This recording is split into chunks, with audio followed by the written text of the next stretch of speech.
This is Near Enough to Hell, a Ghost of El Paso story, part 8. We've had a couple weeks off, so we're back, and we're excited to continue. We had previously ended starting up the Dusk phase, so we have a bit more to resolve there. The way that we're going to do this is because we had ended last time with answering some questions, setting up some opportunities. We're going to recap kind of the state of things and where we left off with that. And also, when I assign the unseen prompt, I know we just started, but we will take a quick little break just to give everyone a little a minute to think about their prompts. And then we'll kick things off. So as a reminder of where things currently are, we have 3 active threats, although I have a feeling some of them are about to get resolved real soon. The Daisy Man, Ghost Begone, and the last ride, Blackheart Vermilion. State of the Daisy Man is that the question was in fact answered to resolve the scenario. The Daisy Man is a living person, and the group had determined that it was Clarence O'Toole that Graves had met previously before, this Irish gambler passing through on his tour of gambling through the American West. Now, I believe the theory on that one, it's been a minute, so correct me if I'm wrong, was that Clarence O'Toole basically had I actually don't remember now that I think about it. It was Chaotic going to cut in here. Yeah, Clarence O'Toole has been at this bar, and it has been going into the tunnels and whatnot, and been sort of transporting the gold and everything still into them. But he's been using magic to teleport through mirrors effectively. So there is a mirror ground mirror layer underground somewhere Right. underneath Tunnels. Yep. Old Alex. tunnels. Yep. That's right. Yeah. Uh, and he's needs all this money because he made a deal with the devil to bring someone back from the dead. So yeah. But however, we really Gotcha. didn't care about that much. But so we never declared about who I he's think, yeah. bringing back Yeah, specifically. I think that was alluded to. I think we alluded to just we barely touched on the actual Mhm. deal part. I think it was equal parts symbolic, but also just really undetailed beyond that, which I think is fine. Mhm. It's just that he was getting the money for some supernatural purpose involving a person. Yeah. Yes, with the tunnels. And the thing with the Ghost Begone with Dr. Clarkson, well, basically the OG Dr. Clarkson, the ghost, wants to possess the new Dr. Clarkson. You had rolled a 7 on that one, so that situation is pretty dramatic and complicated, which we'll get into. I had some thoughts about that. And there is no progression on the last ride of Blackheart Vermilion, but as a recap of just the overall state of things, there are 3 clues on that. That Deputy Wainwright was shot by an unseen shooter. Um, uh, a rumor that Jim McKinley, the coward Jim McKinley, had been seen working at O'Neill's, and also a never delivered telegraph addressed to the stagecoach office to the coward Jim McKinley that just said El Paso is not safe. You need to get out. So that question is, where is the coward Jim McKinley hiding? Complexity 8. So we're still chipping away at that one. As for the rest of the Dusk phase, just to set all this up, I don't believe we had any lingering mask prompts, so we will just cut through the rest of this. We're going to paint the scene about the Wounded Knight, since I don't believe we did that last time. I think this evening, let us discuss art in the Wounded Knight. Lovers always prepare and share poems, sketches, love letters, and other creations, even during the Wounded Knight. Given the opportunity to examine all of it, what strange through lines and motifs might an observer take note of?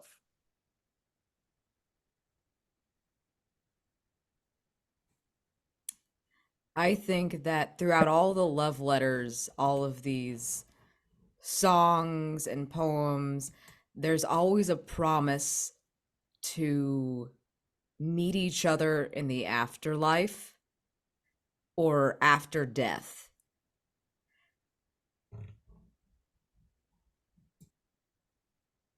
I want to say that there's always a bone and skull motif decorated, with flowers and whatnot. But yeah, we always see skulls in at the bottom of letters or artwork involving bones.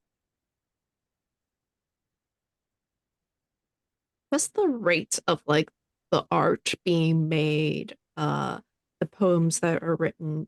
It's as though that they are writing these desperately so they wouldn't be forgotten uh, amongst the living.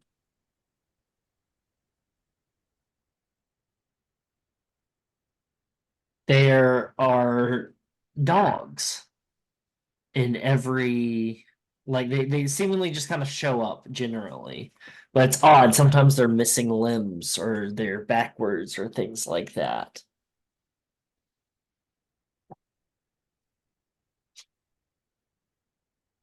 Very good. Here's my question. So we've unlocked some opportunities, both on the Daisy Man and Ghost Be Gone. For the Daisy Man, you can resolve it by laying a trap for the Daisy Man, Clarence O'Toole, and then capture or destroy him, which will also grant you access to a new move and resolve the threat. For Ghost Be Gone, you simply just need to bring Dr. Clarkson under the control of the committee, and that resolves it. So with these resolution options in mind, you don't have to pursue both of them, but they're available to you. I'm going to go in character keeper order just for the sake of simplicity. I'd love to hear. Let's go see what each of you will be doing during the upcoming night phase in brief. Mother Calvo. Oh boy. Oh boy, Alex. You had to ask me first. Yes. That's wild. That's wild that you would do that. Uh,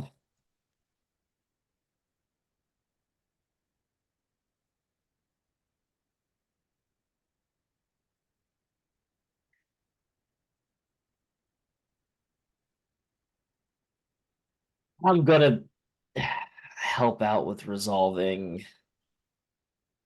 We gotta resolve both the Daisy Man and Ghost Be Gone, right? You don't have to. You have the Yeah, we have the it's the available option to. to. Yeah. Yeah, I think Mother Calvo will be available on hand for the Daisy Man. There we go. Okay, good to know. Remember, you get a revision after everyone has gone. So, I Graves, what know. will you be doing? The Daisy Man. I'm not going to be any help with Dr. Clarkson. Keep me away from him. Marshal Harrington? I gotta do Dr. Clarkson. And Arkansas McGee. I will continue to be Andrew's wingman on this one. Any revisions, or is that a solid plan? Graves and Ruth on the Daisy Man, and Arkansas and Harrington on Ghost Be Gone. Very good. Very good indeed. Let me take a moment to review something very quickly.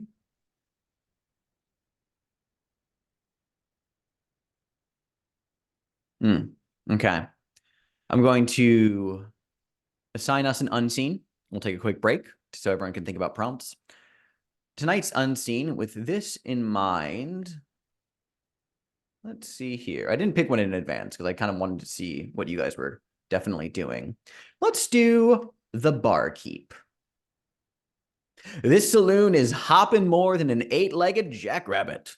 No one has time or a care in their head to learn the name of the one pouring drinks. A woman dressed in an ill-fitting men's suit serves the customers about as fast as they can order. The first prompt I'm going to give to Daniel. The second prompt I'm going to give to Wes. Third to B, and the fourth to Chaotic. We're going to take a 5-minute break. You can review your prompts and think about your upcoming actions during the night phase, and we will see how things kick off. So we will be right back. We begin the night phase. And we'll start with the first prompt on the barkeep unseen. Whenever you're ready, Daniel. Barkeep! A surly customer wants another. The bartender pours another fifth of whiskey into the glass, making another mental tabulation. What trick does the bartender do to keep the order straight and the amount owed calculated? And so underneath the like there's a shelf right below the bar, just out of sight, where the bartender like has glasses and mugs and things like that. But she has some playing cards there. She's got like the Joker. She's got like the King of hearts. She's got the Queen of Spades. She's got these cards out, and she uses those for the customers. And she has like some little rocks and some matchsticks and things that she has a system of how she can keep up with who's had what. And for the surly customer, we see that she has selected the Ace of Spades for him.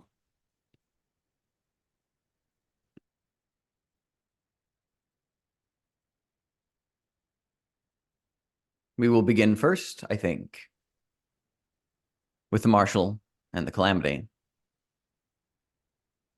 As you're walking through the streets of El Paso, things are strangely quiet, not peaceful. There is a tension hanging in the air, but there's not nearly enough activity as there usually is, especially on Santa Fe Street.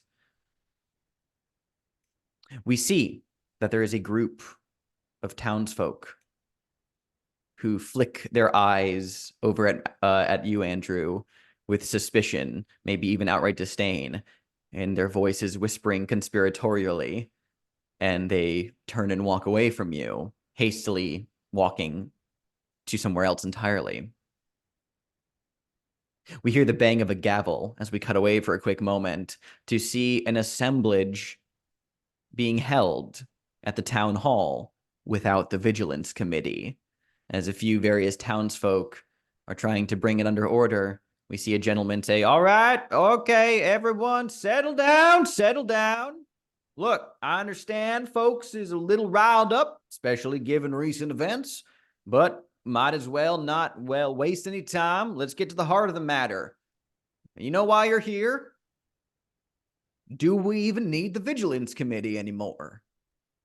And back on the streets with you two, you can see, turning a corner, the wagon of Dr. Jebediah F. Clarkson.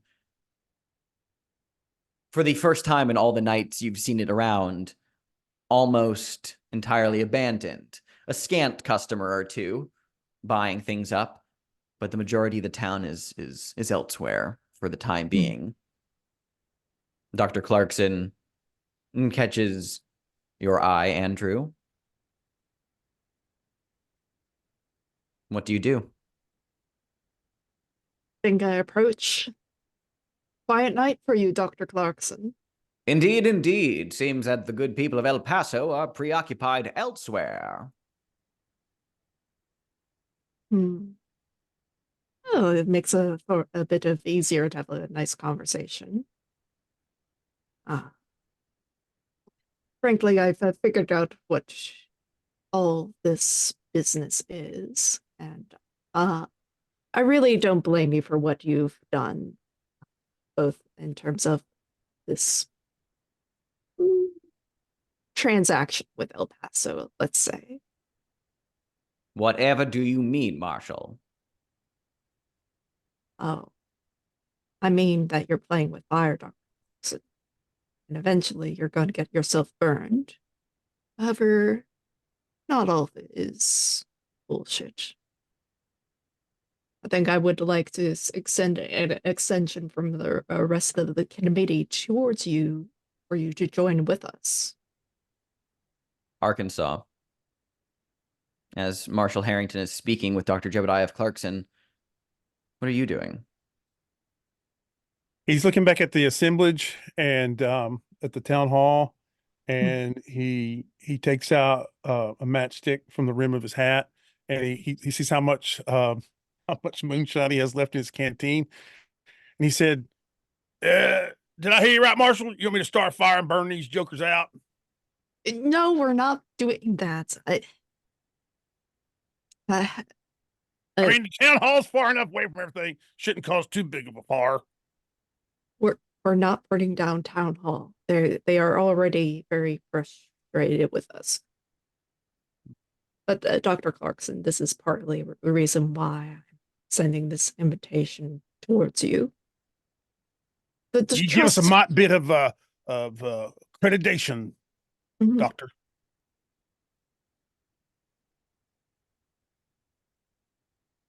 Arkansas.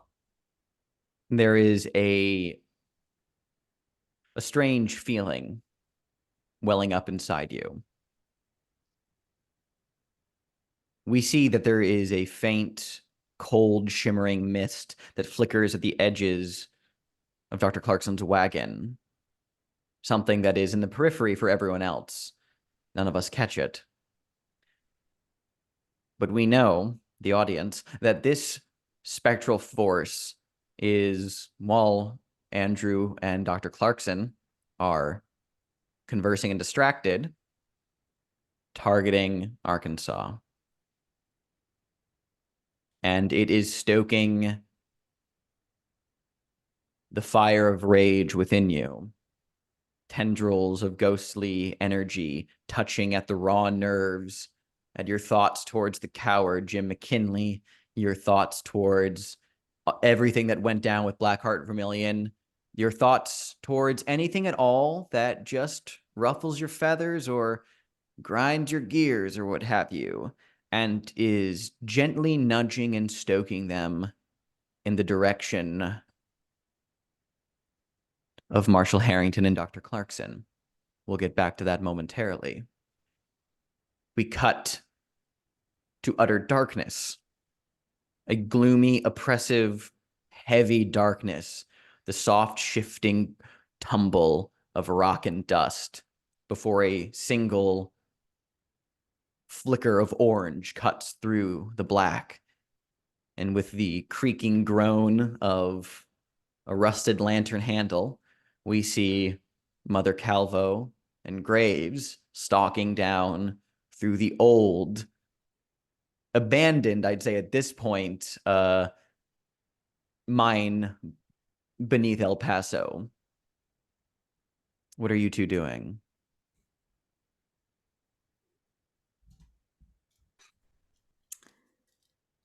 I think I'm probably, well, right now I'm looking for signs of the Daisy Man's trails, see if he's been through here before. But I don't know what is Mother Ruth Calvo's plan here.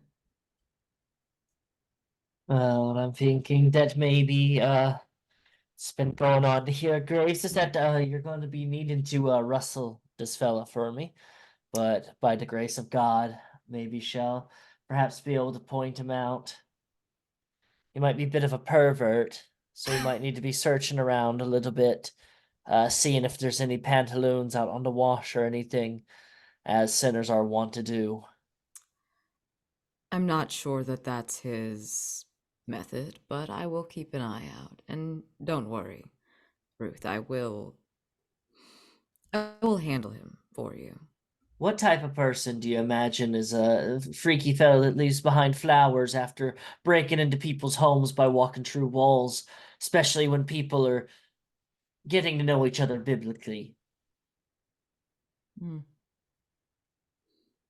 That's a fair point. Pervert, that's right. You're welcome to pass judgment, Mother Ruth. I'm just here to settle things. And it doesn't matter what he's doing, as long as he stops breaking the natural laws. I think we can agree on that. Just keep your eyes out and keep count of things. Keep count. In case he starts running through walls, you want to know exactly how many walls he could be running through in case he runs out and he runs into one side and doesn't come out the other. Then you might need to count. Make sure what room he's in. All right. And I figured you were the near to well, knowing how to fisticuff and hunt down gentlefolk and everything like that. You being how you were. No, it's me teaching you something. Oh. Miracles, small and great, never cease underneath his watchful gaze. My lord. There is a sudden glint of light, and you realize after a moment's pause that it is because the lantern has reflected off the surface of a mirror down the shaft. And as you approach further, you find yourself entering a more open space with several mirrors that have been positioned around from an abundance of various sources. Your light refracting off of them, casting strange patterns on the walls, and piled all around here is a lot of fucking money. And we're going to cut away. But before we go back to the unseen, Neil's bar. Neil is standing behind his bar, which is mostly empty. A haggard individual tosses a thimble full of whiskey back, setting down pay on the counter before saying, "You going to that assemblage the townsfolk are mustering, Neil?" And Neil, mopping the sweat from his brow as always, is, "Oh no, I don't wish to involve myself in matters of the locals. I will man the bar as always. Yes, indeed. But if you find yourself in the position to want to go give it a listen, I'll keep the counter warm for you, my friend." All right. Well, you keep yourself safe, Neil.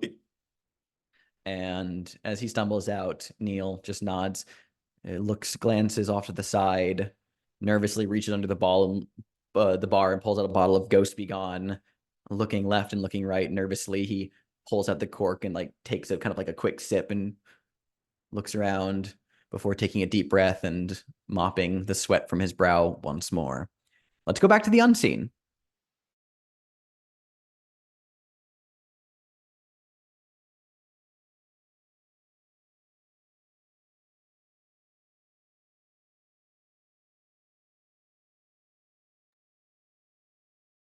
We see a dance hall girl who is bouncing between an entire table of prospectors and other nefarious gentlemen. She's setting down heavy mugs of beer, stroking cheeks and chins, blowing kisses. And the glasses cannot keep up with how much is being drunk from them. It seems no matter how quickly she moves on her feet, no matter how fast the bartender pours, they seem to want more and more and more at this table. The bartender, eager, as always, to serve more and more. That means more money in the till. That means more money at the end of the night. That means more money for them. Goes ahead and gives a wink to the dance hall girl. She gives him this look of bewilderment, or she gives her this look of bewilderment, confusion, and then understanding as she pats the side of her hip, not knowing what is underneath the skirt that she's wearing, but clearly there's something there. And she nods and winks back and turns back to one of the gentlemen, who grabs her and sits her down in his lap and starts babying her a little bit, we'll call it.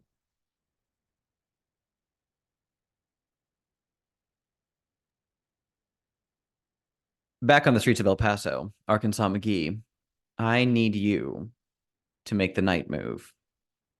As these feelings of rage are supernaturally stoked, the intention, I will say, is that the ghost is increasing your feelings of discomfort and rage. You do, after all, have weapons on hand and a pretty twitchy trigger finger. What are you afraid of happening here? Well, he's got nothing but respect for the educated Dr. Clarkson, who's done a great deal for El Paso. Mm-hmm. So he would hate for him to get hit by a stray bullet, and the marshal needs McGee needs the marshal to help track down the coward Jim McKinley and bring him to justice. So he's afraid that he's gonna like hurt one of those two guys.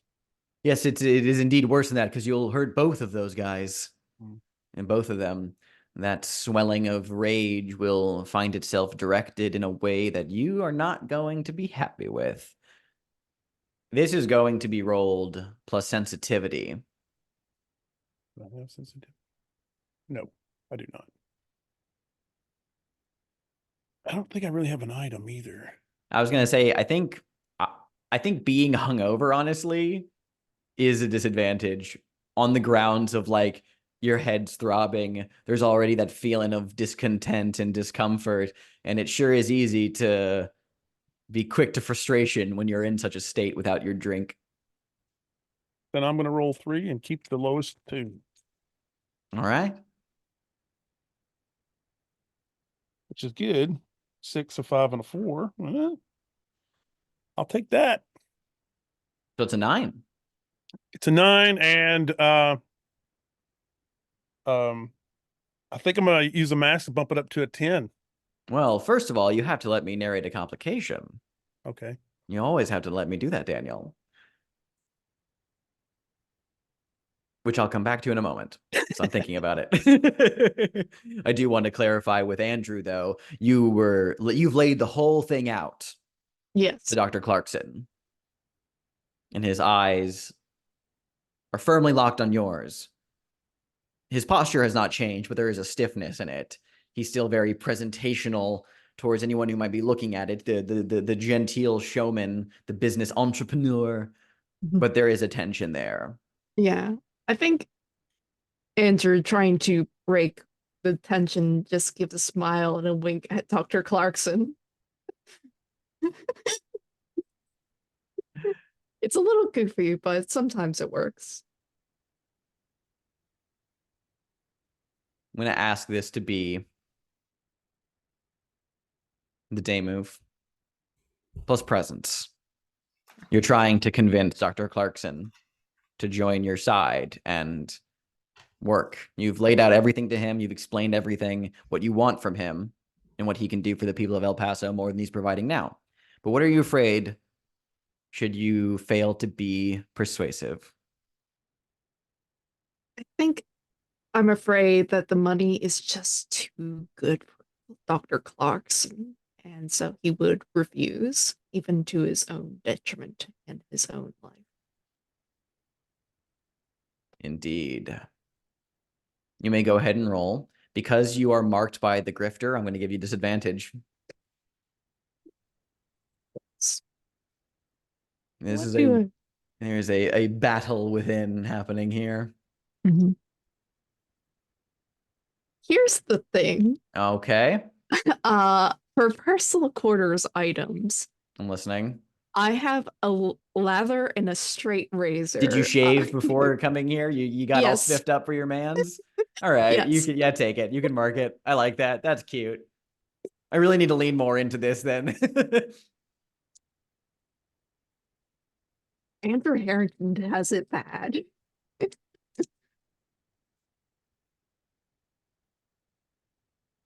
And that's with presence. Mhm. That's a 13.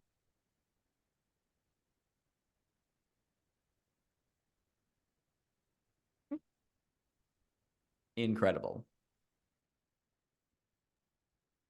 He's just cute baby boy. For Arkansas, here's your 7 to 9 result, by the way. And then you can tell me if you're still going to mark a mask.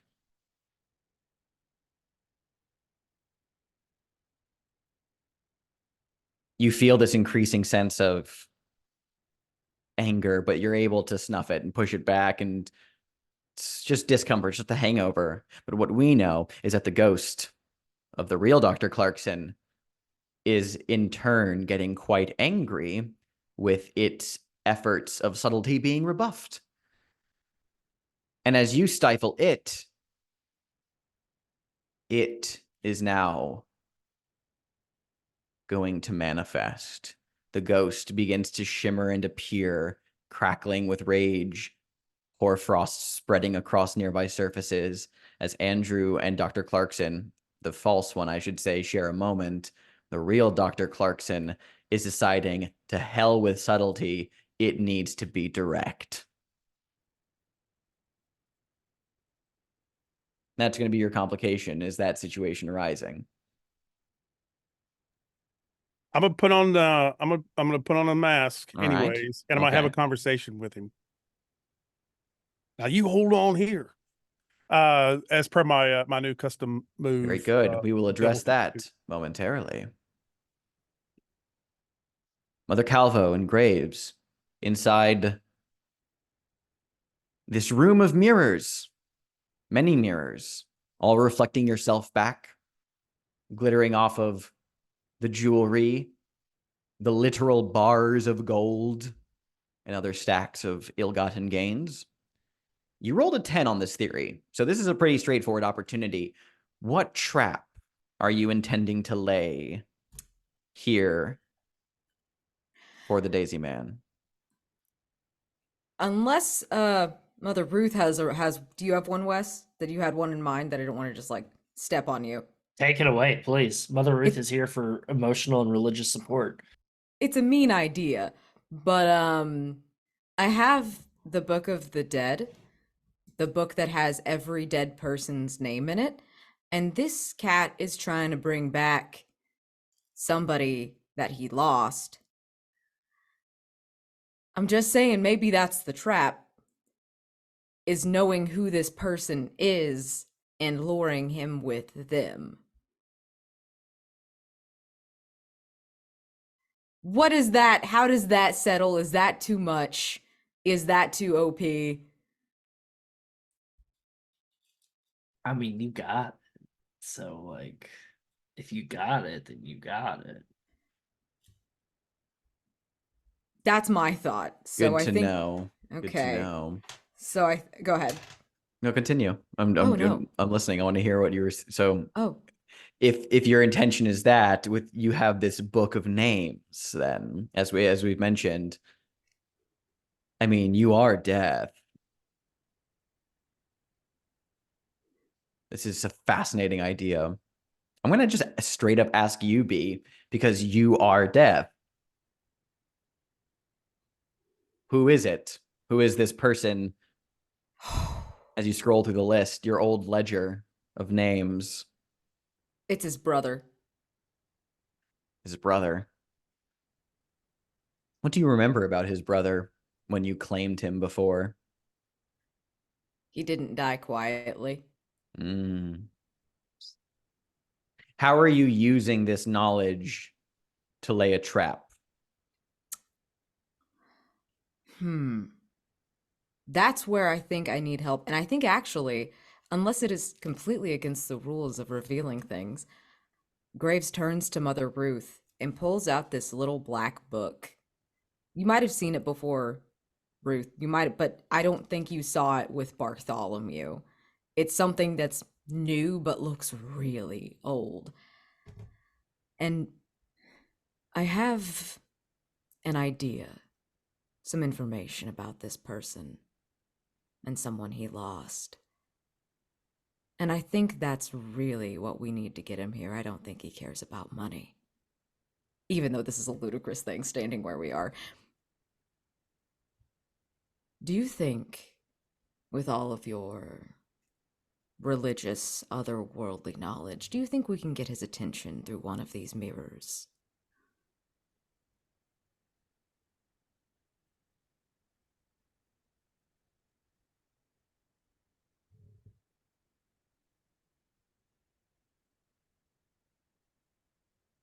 What are you saying there now? What's that in your hand right there? A list. A list. Is it your list? Yes. Is it a very important list? Yes. Well, I reckon I should make sure that you don't go overboard with this, so I might as well do the reading. Hand it over.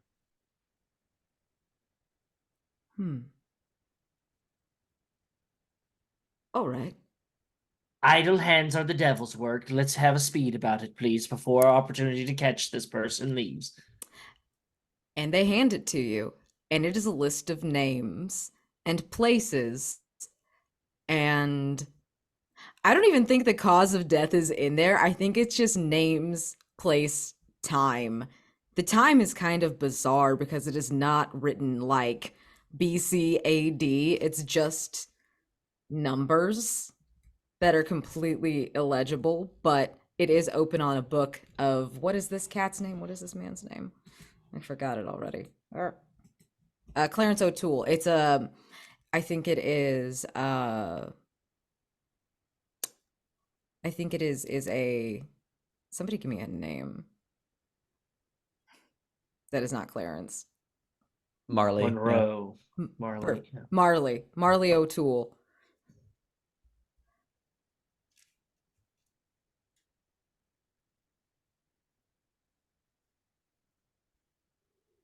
You're a strange sort, Mr. Grace. Quite a strange sort. And I truly do not trust ye. I shall pray for you, though. No need. But I do think that we can work together on this. There's no need not to trust me. I shall pray double hard for you, then.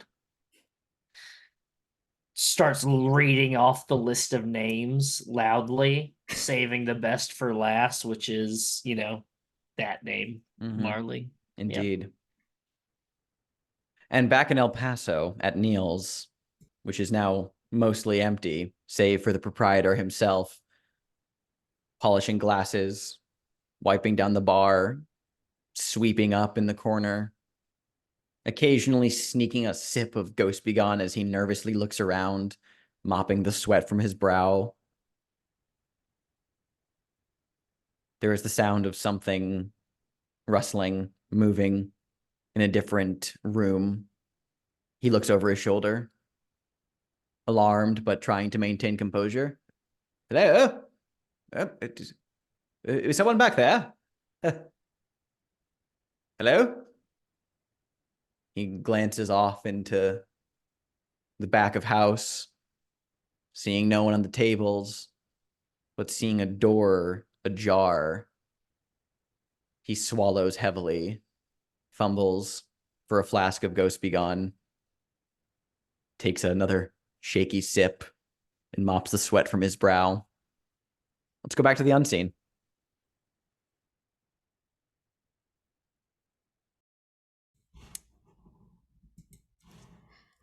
Barkeep! A new customer.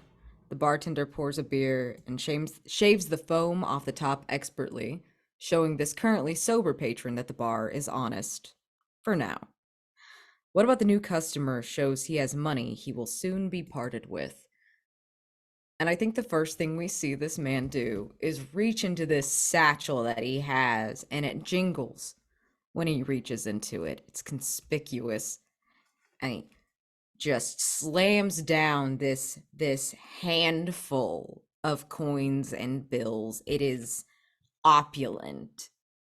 And he offers to buy a round for the entire bar.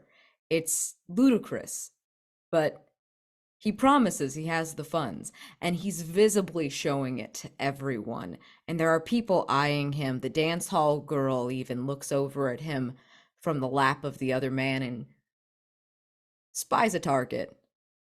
There's another man on the edge of the bar fiddling with a gun, and he's eyeing him. There's poker players on the table just a few feet away that start to kind of wave him over. And the bartender looks at him, says, "Whatever you want."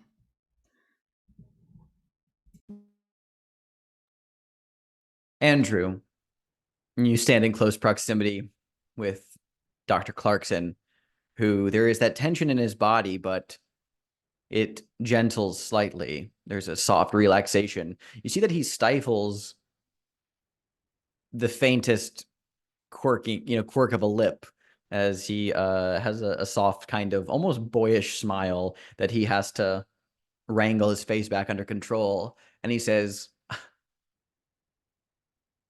"Your aftershave is so potent, Marshal Harrington. Am I to assume you came out this evening all gussied up like a schoolgirl just to impress me? To sweet-talk me into making questionable business ventures? All for what?" Oh. A questionable business venture is, well, not exactly what I was aiming for. I'm more concerned about the sanctity of your soul. Ugal a while ago who is angry with you. And your tools, well, effective on the living members of El Paso, aren't exactly well received by the dead ones. He It's only snickers. it's more concerned with your safety, and I consider myself to be charming enough, but well, can never be too charming. Now, since you got a 13, I want Mhm. you to tell us what happens that really seals the deal and will, convince him in like what moment in particular what this scene looks like. And I have an extra benefit for you, but I'll hold off until I hear your narration. Think on that for a second, because over with Arkansas, as the two of them continue to talk, Arkansas, that's when you notice the appearing spirit, the manifesting spectral form. But before it has the opportunity to begin to pursue its rage in full, you intercede with your new move, since you wanted to have a chat with this ghost. Since you now get a bonus to your presence when speaking with dead souls, I ask you this. What do you do? What do you say?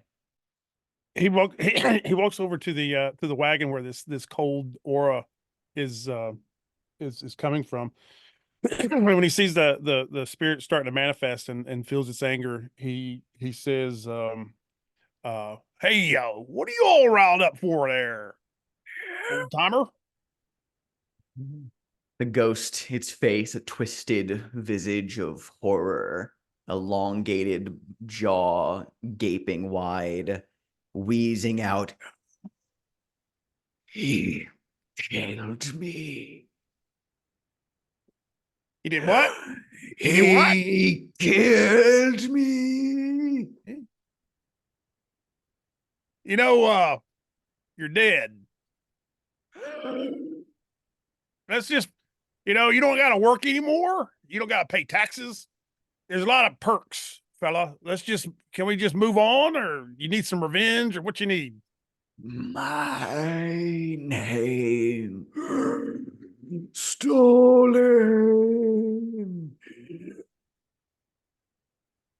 You need a drink, fella. That's what you need. Let's go get you a drink. I'm going to ask you to make the night move. I'm not going to override your move. I will say you can still do this plus presence, even though this is with a ghost. And I'll let you do it flat. But I guess, what are you afraid of happening? Is he like chained up right now? There are like spectral chains, yeah, like that tether I'm him. afraid that he'll break free of the chains that are keeping him somehow in control. Yeah, it's worse than that. He will then immediately go to possess Marshal Harrington. All right. And now I do have an item I can use. You do? Yeah, I've got this Dom novel. There's a story in this book here about a fella is really mad and he just needed to take some time to chill out. And so do I have a disadvantage, or can I roll? No, you do not. So you'll have an advantage on this. Okay. With an extra +1 to the presence. As you chat up the ghost of the real Dr. Clarkson. So that's a 7, 8, 9. 9. Very good.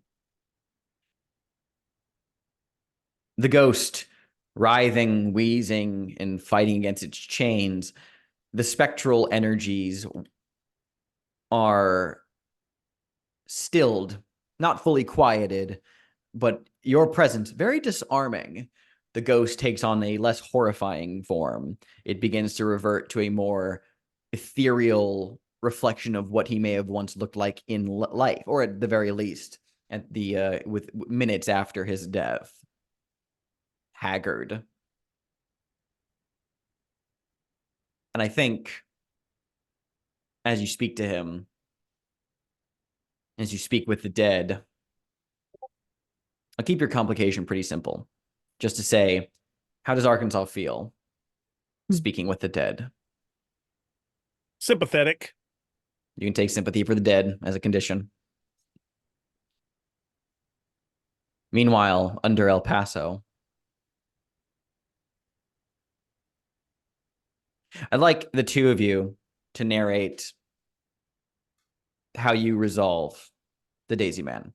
Since it's a 10, it's straightforward. Narrate the trap laid, how it manifests, and how you catch Clarence O'Toole in it. It is then your choice if you kill him or see him captured. I think the concept of this is, as Mother Ruth is saying these names, they're all people that Clarence O'Toole knew.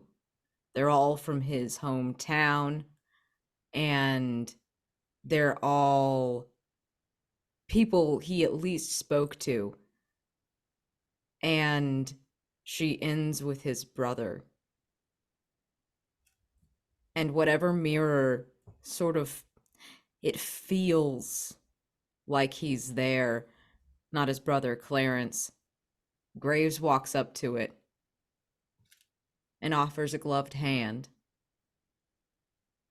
and thinks about the raven that he brought back just for a second and talks to Clarence like he's there and says, "You want to see him again?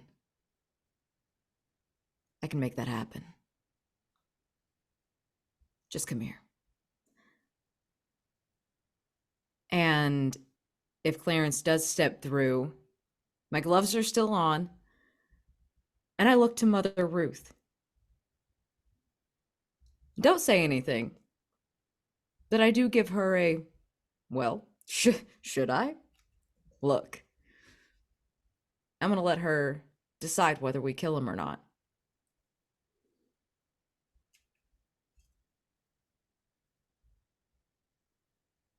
You're muted. Young man, look me in the eyes, would you not? Clarence O'Toole, in his pale yellow suit and green paisley waistcoat, bright orange tie, eyes hard but afraid, cautious. His gaze meets yours.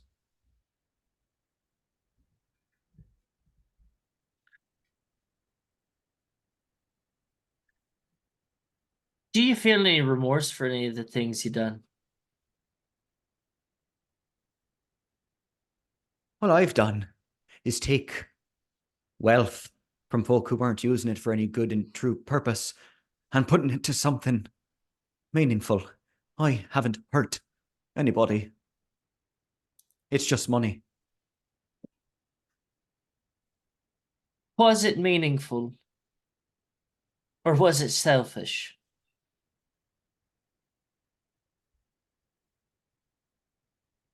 'Twas money that was sitting in there, and it belongs to the bank, right and true. But there are people that do rely upon it to provide for their families. They do hard, honest work with it. It is one thing to take from a pile that's not being utilized, but it is another thing to take from those that have a reliance upon things. You're no Robin Hood at that point. I have debts to pay that need to be paid. That is true. And that's to no mortal thing. I'm just a gambler. In too deep. I have no remorse for the actions I've taken. Because I haven't hurt anybody.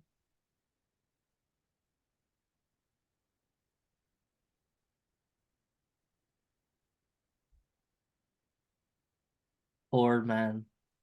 Backed into a corner, correct. Look, if it's money you want, I've got plenty to spare. I can give you some. I've got a tithe to you're a woman of the cloth, ain't you? You're the local priest. A tithe to your budding congregation, and to you, perhaps you want some. I don't know. He looks at you, Graves, and just like stills and just swallows hardly. And says, "Well, but there's plenty of money to spare. Plenty." Not you can give some back to the town, or you could forget this ever happened, and I'll be out of your hair. Once my business is done, there will be no Daisy Man to trouble you any longer. This period of unpleasantness will be done with.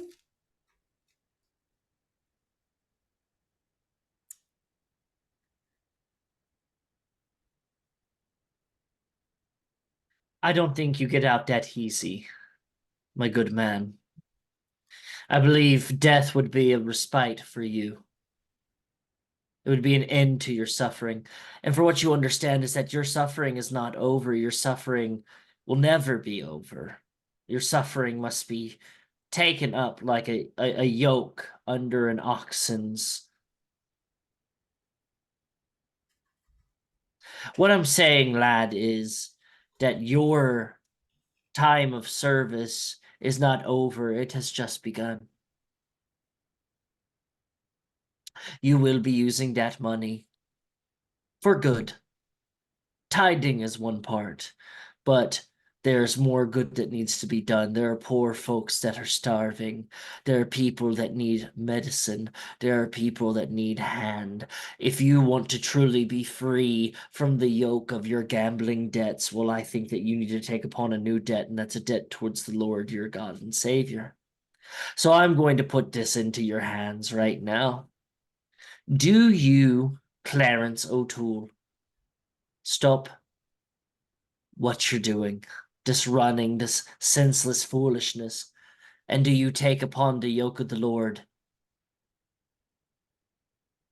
Or do you wish to have it all seen washed away for nothing, and for you to be born and burned in hell as a thief and a sinner for the rest of your days? The choice is in your hands. That is how salvation works. That is your only cause, is for you to make this decision. I cannot make it for you, and neither can the Mr. Graves here.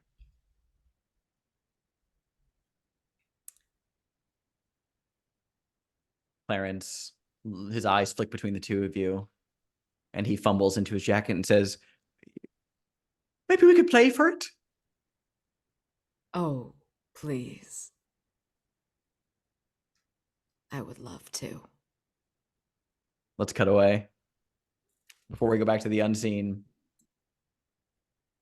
I want to hear real quick from Andrew, by the way, with what the resolution, with that moment, since you get to narrate control of that. And I have a benefit that'll come into effect in the next segment. Okay. Mhm. I think Andrew and Dr. Clarkson, well, Jebediah, I think are like really, really close to each other.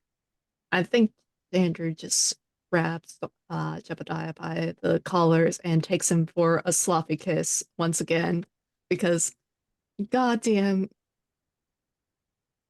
despite there probably being ghosts or shenanigans happening in the background, Andrew Harrington is a very simple-minded fellow when it comes to these things, and well, frankly, getting close and personal always resolves the problems, doesn't it?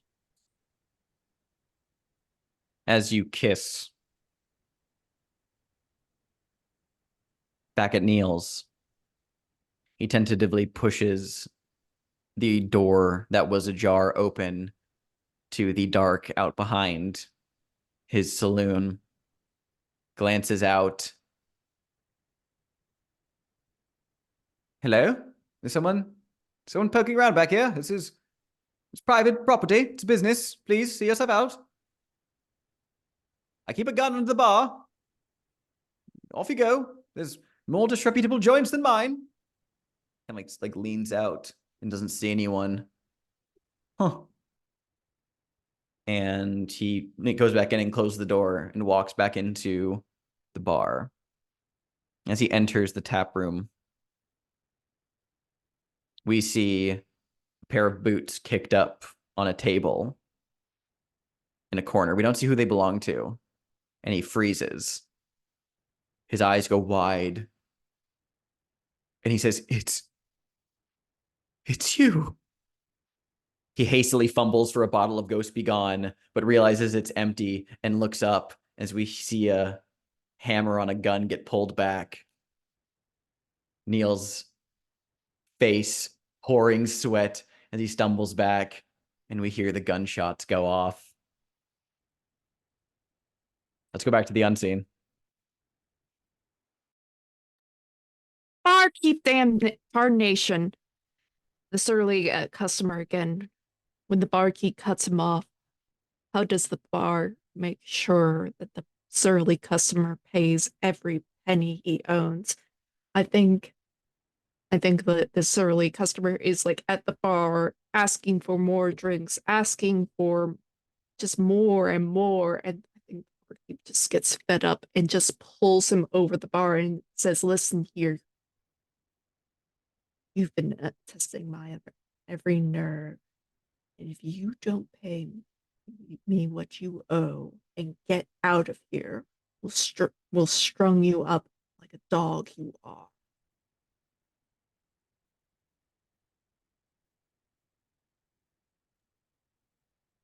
Back in El Paso, we see the town hall as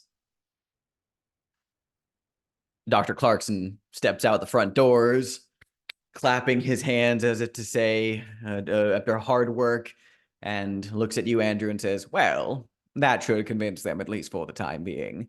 I think that'll make your lives a little bit easier. Your benefit from your 13 is that with all the discontent, having Dr. Clarkson on your side now and having him outright go up into this town hall meeting and just reorient people back in the direction of favoring the Vigilance Committee. I'm going to give you this, Andrew. This is specifically just for you, though.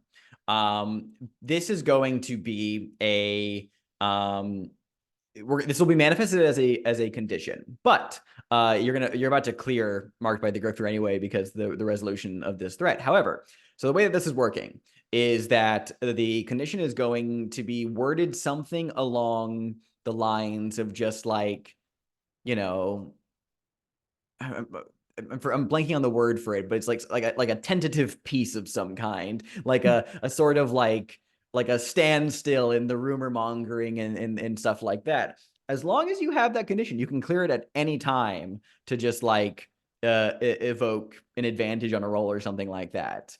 But by doing so, you have to do an action in a way that kind of like would like make the rumor mill churn about Andrew once more. So it's like he has vetted for you and kind of reoriented people towards you, which will be a condition. That's kind of like what I'm thinking for the benefit is like, as long as you have that condition, the people of El Paso are cool with you again. Like they have like good faith, and but that could change if we ever lose that condition.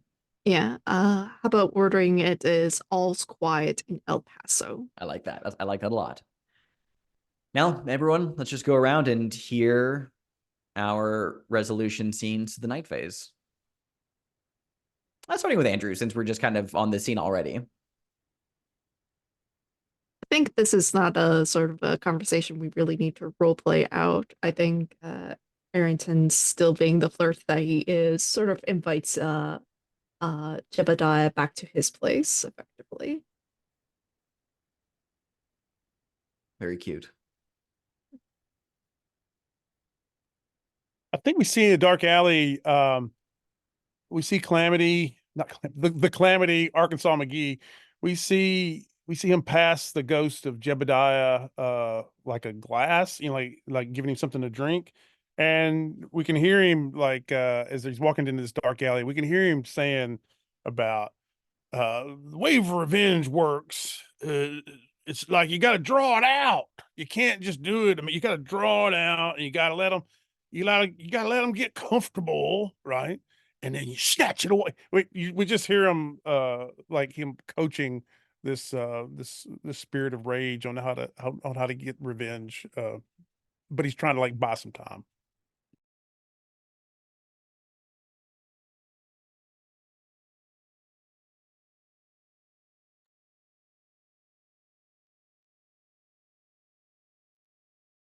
I think with Clarence O'Toole's the play you for it, will play you for it, Mother Ruth being just tempted and just like pushed and pushed and pushed, just sighs and hits him over the back of the head with a gold bar to knock him out and starts tying him up and looks at you and goes, what's the point to be tempting somebody's nature as such like that? Poor lord, poor sap like this, obviously emotionally distraught. It's the deal, Mother Ruth. We play him for it. We said we would. We do. Who do you think you are, by the way? Stands up after hog tying this man and walks over, pokes into the chest like the shirt, and goes, acting all strange during the assembly earlier, and not letting me touch you and everything, and now doing cryptic stuff with this weird book. Everything. You know what book you should be having in your hands right now? There's something there's something going on inside that brain of yours. And you know what you need? You need the good book. And you know what? Here, I'll take this one. Goes ahead and puts it in her pouch and then pulls out a Bible and shoves it into Graves' chest and goes, you need to get your hands right on that. Maybe go, let's start simple for ye, Mr. Graves. How about the Proverbs? The Proverbs were always my favorite, and they're the easiest to start with. You don't have to read in between as many lines, and there's not as many numbers to get your head all confused. And then maybe you can find someplace where just killing a poor man while he's clearly emotionally distraught. He needs help. He's got daisies coming out of his pockets, and he looks like a daisy himself. I was going to help him, Mother Ruth. Who do you think you are? Me? Yes, Who do I you. think I am? Yes, you. Apparently the moral backbone of this whole stinking town, I would say. Why, the half of ye's running around, drinking, firing guns up in the air, while the other half of you are going back and knocking boots with random people that we should be putting up behind bars because they're stealing good people's money. And then you, right here with your weird gloves, and all of a sudden, before this, you were nothing but a good old gambling man. That's all you were. And you'd come back and you'd say, I, me, Mother Calvo. I'm so sorry for all the trouble that I do and be causing people in my heart. Will you ever forgive me? And then just put a little bit of spit on your hand and you're feeling all right and well with the world. But no, I see what you are. You're nothing better than that old grifter Clarkson. You're just over here taking people's money and then acting like you're self-righteous and better, like you've changed overnight. I know exactly what you are. You're a false prophet, and I will not be having that happen within my city. I'll tell you that much right now. I'm taking a stand. So this money right here, it's going back to hardworking people, and this money's going to be going towards the church as well. Fabulous. I don't care about money, Ruth. Would you like me to beg again? Is that what you want?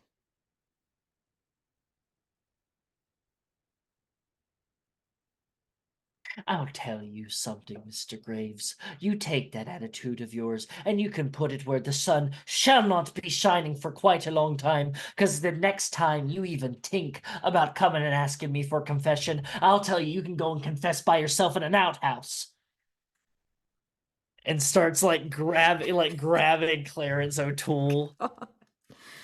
I shall have some good, hard-working boys come down here and pick up this money from this place and have it returned. I'll see to fit that. You don't have to worry about doing it yourself.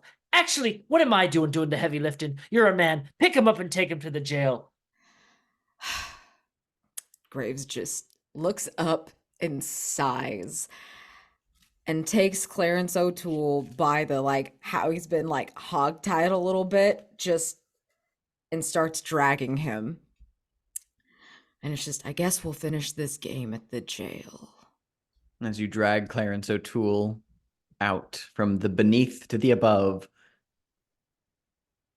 back at Neil's, as he lays dead and bleeding on the floor, we hear the spurs, the heavy boots, clunk, clunk, clunk, as this mysterious figure approaches him, smoking gun held aloft. With a flick of its wrist, opens the cylinder, which spins slightly, showing the 5 bullets and the 1 spent.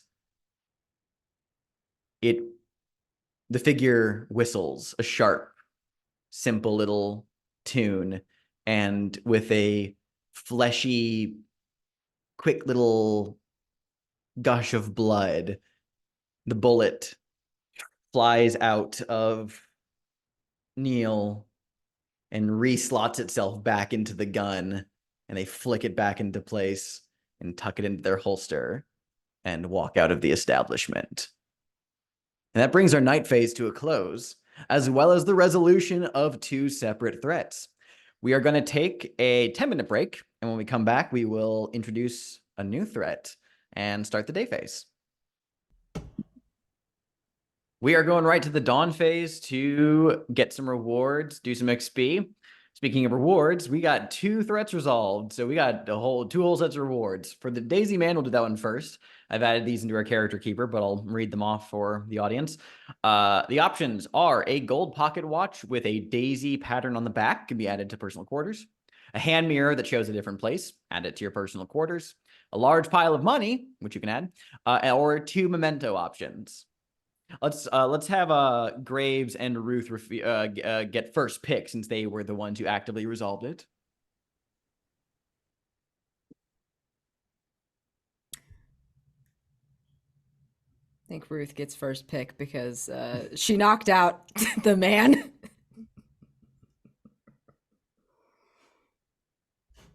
Give me that large pile of money. Yeah, go ahead. Yeah, that's we call that a tithe. Donation to the church. Yes. You may add a large pile of money, Ruth Calvo. I'm sure God would see it as a necessary evil. And what about you, Graves? I think I'm going to take the hand mirror that shows a different place. Go for it. All right, Andrew in Arkansas, what do you want? Do you want the pocket watch or a memento? I think I wanted the pocket watch. So then I would ask you, Chaotic, to give me a memento. Hmm.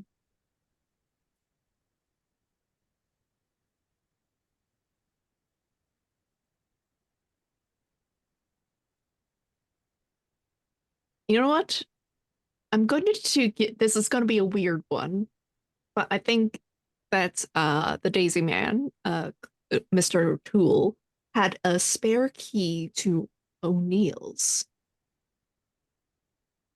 Interesting. Very interesting. Let's talk about rewards for Ghosts Be Gone. Dr. Clarkson, it can be chosen as a recurring side character. He grants advantage when assisting with quieting rituals. A bottle of Ghosts Be Gone, which can be added to your personal quarters. An improvised ghost trap that you can describe and add to your personal quarters, or 2 mementos. Arkansas and Andrew, you get the first pick on this one. Oh, you know what I'm gonna pick. It's Dr. Clarkson, we know. Yeah. It's my boyfriend.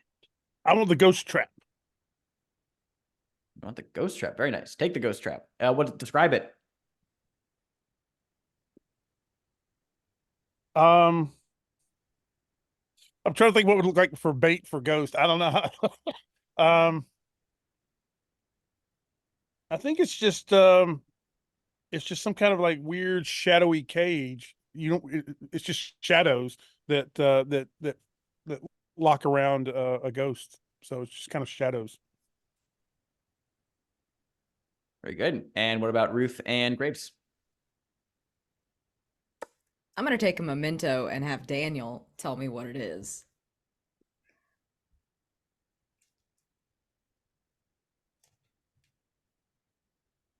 Let me think about that.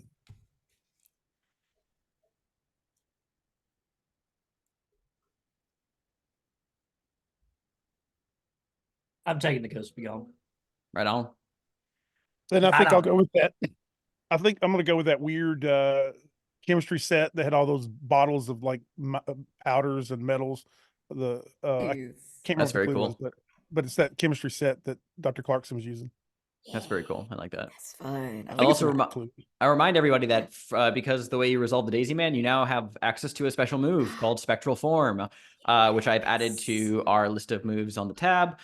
When you have the Cosmic Passage marked, you can briefly become incorporeal in order to pass through a solid object or allow a solid object to pass through you. When you do so, you take the condition Drained. If you already have Drained, you mark the Janus Mask. So that is now available to anyone who has the Cosmic Passage marked or will mark it eventually. Very good. Let's do dawn questions. Mother Ruth. Well, first of all, for everyone, you get the first 3. I assume because everyone did Echoes in the Night. I think I caught everyone from everyone. So, Mother Ruth, did you speak on matters of theology with anyone who would listen? Yeah, spoke on it with Graves, spoke on it with Clarence, spoke on it with the during the day phase. I speaking on matters of theology with everybody. And did you Anybody. decide not to give a damn, turning your back on righteousness? Not yet. Not yet. Yes. Graves, did you have a misunderstanding with another character because they perceived you as the host? I think we could count the argument with Ruth. Yes, 100%. There's also, I feel like, something that happened last time too. But anyway, I did you feel take like time it to did. puzzle over the human condition? I don't believe so. I don't think so. Very good. Marshall, did you stare mournfully at someone who reminds you of the old Marshall? No. Not mournfully. There was a lot of staring, but not mournfully. Mhm. Did you live up to the ideal of doing justice? Is this what we're calling justice nowadays? I don't think so. And for Arkansas, did you talk about a time when you rode with Blackheart Vermilion? I recall one With the Stagecoach. the Stagecoach last time, yeah. on it. And did you prove to yourself that you are no coward? I think in confronting the manifesting ghost. Yeah, go for it. Mark your advance. We'll mark your XP. Do we have any advances that people get? Yeah, I'm gonna pick up a stat. Cool. I'm taking Sawbones. Nice. Were those the only advancements? All right, very cool. Mark New Dawn questions if you wish. I don't believe we have any playbook moves that trigger during the Dawn phase. And we did have a mask get marked by Arkansas, I believe. Do you wish to narrate that now? Let me see what it. Yeah, I can do that. It's narrate a flashback to when you befriended an infamous shootist, Blackheart Vermilion, and so we see like it's in Mexico, just south of the border in Chihuahua, in the town of El Terrero, and we see a bunch of pretty, some of them slick, some of them amateurs, but they're all gunslingers, and we see a younger version of Arkansas McGee. He's got no gray in his hair, and he's they're in line and they're getting hired to work for this guy named Don Gomez, who's a cattle baron who's about to go to war with another cattle baron down in Mexico. And so we see Arkansas walk up to this woman who's in this black leather with these roses embroidered on her jacket, and he says, "You're Blackheart Vermilion, ain't you?" And she nods and she says, "Yeah." And who might you be? And he says, "Are you the only? Looks like me and you's the only Americans this side of the border signing up for this deal." And she thinks about it and she says, "Well, I'm mostly American." And then the camera starts to pan out and we see them just talking amongst these other desperados. Then we move on to the day phase. Let's introduce our new threat, the corset. Lola Navis and Diamond Dave McMahon, co-owners of the Red Rock Cantina and Dance Hall, have come to the Vigilance Committee with a terrifying story. 3 dead bodies have turned up at their establishment in as many days. The first was a dancer, Luann Fontenot, who was found with her abdomen completely crushed. Her ribs were shattered and some of her organs forced out of her mouth.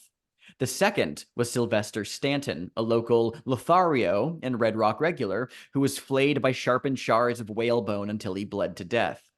Pieces of the material were found artfully arranged in his face. The third was piano player Marta Pina, who was found sitting at her piano as still as a mannequin, her blood hardened in her veins like cement. A burgundy satin corset with lacy black trim was found near each body on a dress form, as if someone had placed it there after doing the killing. Lola and Diamond Dave haven't told anyone else about these killings. They're trying to keep things under wraps so as not to scare away their remaining employees and customers. A question for Arkansas. You had a close relationship with one of the victims. Which one, and what was the nature of that relationship? It was Marta Pena. Mm-hmm. And she used to be a piano player at a really rough and tumble dive bar, and he used to just sit there and listen to her play piano, and make sure that people tipped her, and then that's pretty much it. A question for Graves. Lola and Diamond Dave reveal something that confirms the killer is actually the corset, that it's possessed by some sort of malignant spirit. What is this detail they reveal? That every time they've gone to the would-be crime scene, there's this little trail of frost from the dress form creeping towards the body. Lola and Diamond Dave have put the bodies in the Red Rock's root cellar. The corset is currently in their apartment under lock and key. They understand the Vigilance Committee needs to take whatever steps are necessary to get to the bottom of the situation, but nevertheless requested you don't disrupt their business by causing a panic. There are two questions available for the corset. The first, what does the corset want? Is it complexity 6? Answering that allows you to resolve the threat by striking a bargain with the entity possessing it so that it moves on. Or, how can the corset be controlled? Which is complexity 8, and allows you to resolve the threat by subduing the entity possessing the corset, which will then become a reward. There is a mask associated with the corset, which is the Mask of Beauty. And so, as a new day dawns over El Paso Township, what scenes would we like to frame up? What would we like to do, members of the Vigilance Committee? I would like a vulnerable move, please, because I'm filled up. I was going to say, actually, well, anyone who had marked by the grifter could clear that because the situation is resolved. Dr. Clarkson is now, the grifter in question is now cooperative with you and working with the Vigilance, now a member of the Vigilance Committee. Mm-hmm. I would still like a vulnerable move. Yeah, for sure. All right, got a vulnerable move on the table.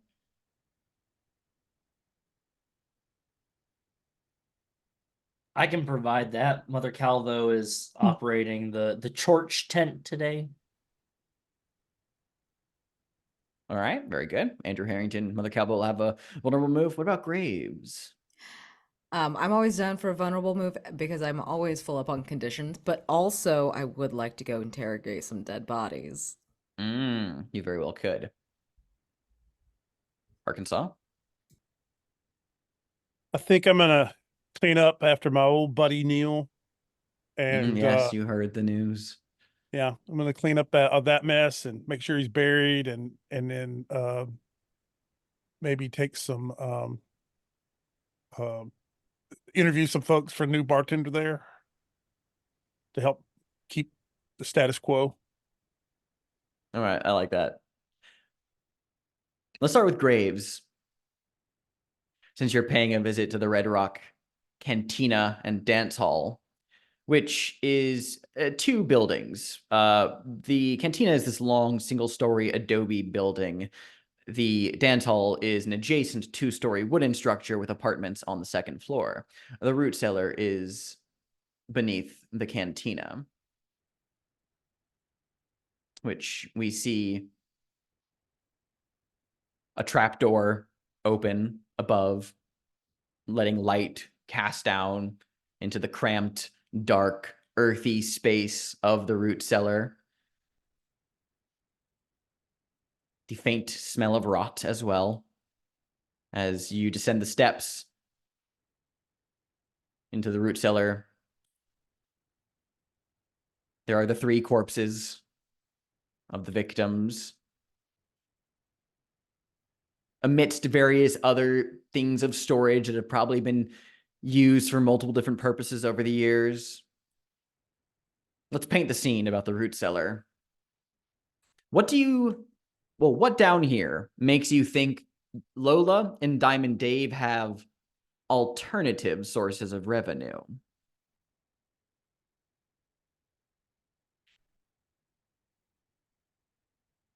This is in the root cellar, yeah? Mm-hmm. Mm-hmm. There is a hole in the wall leading to the tunnels of El Paso. I'm gonna say, because they employ dance girls that dance for people. I'm gonna say that there's like a basket full of like empty wallets and purses.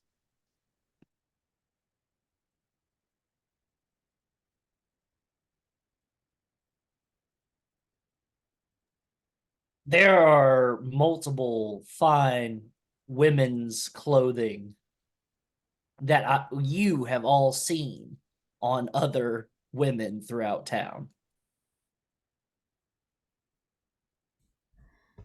I think there are some contraband items that may not be illegal, but they're definitely not reputable, stored down here.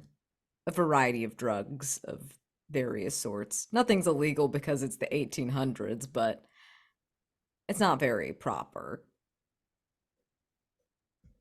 You are accompanied by Diamond Dave himself, bartender and co-owner.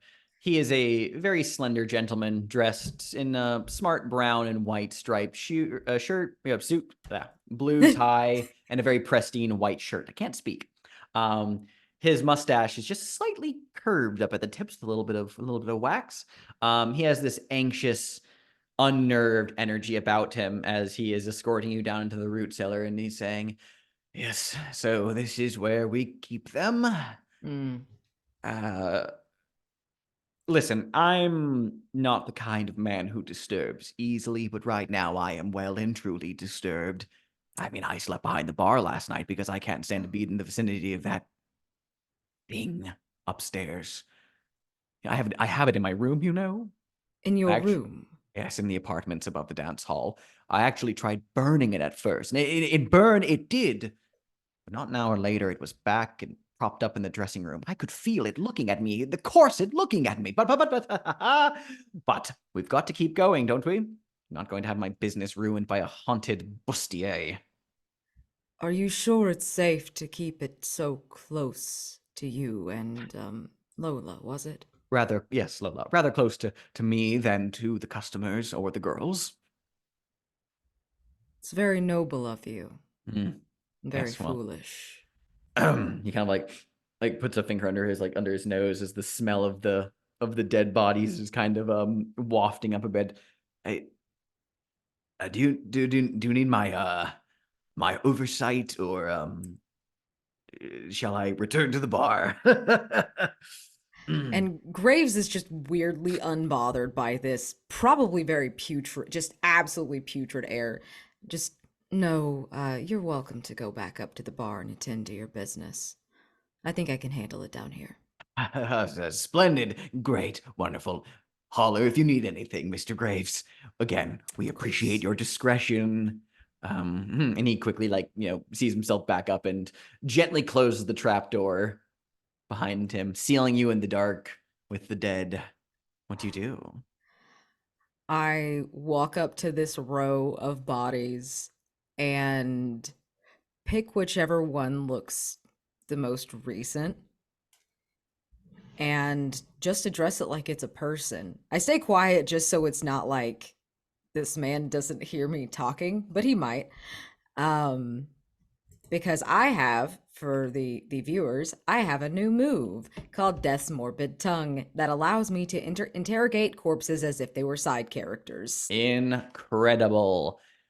Yes, the most recent corpse would belong to that of Marta Pina, the pianist whose blood froze like cement. So she's posed the most unnaturally of the three corpses, which is to say, she's more on her side, almost in fetal position, but it's because she was seated at the bench, her hands out before her on the keys, frozen and rigid in this strange curled up position. As you begin to interrogate her, what do you say? What do you ask? I actually sit her up properly. Maybe Mhm. even if she has to lean back on something, I will, but like sit her up as if she's back at the piano. It was Marta, right? Mhm. Yeah. Marta, what was the last thing you saw? I'm going to ask you to roll the information move plus sensitivity. Yes. Do I need to. Are any of my conditions an issue? I don't think the hangman nose or prying is getting in the way of this for now. Fabulous. I really need to have the hangman nose come into play soon. That's a 4. Dice rolled snake eyes. We'll come back to this. Yeah. Ruth and Andrew, let's set up your vulnerable move. Set the scene and tell us whose vice we're doing, and we'll go from there. Well, because Mother Ruth is still pious, it has to be my Ah, vice. yes, that's right. That is correct. Well, then take it away. I think Andrew Harrington is a little bit more cheerful as of late because like things are getting back to under control. It's getting pretty quiet in El Paso. And I think he's gone to see Mother Ruth just because it's been a while since like they had last talked and whatnot. I think we see like the sort of like him on like the towns of El Paso making his rounds beforehand.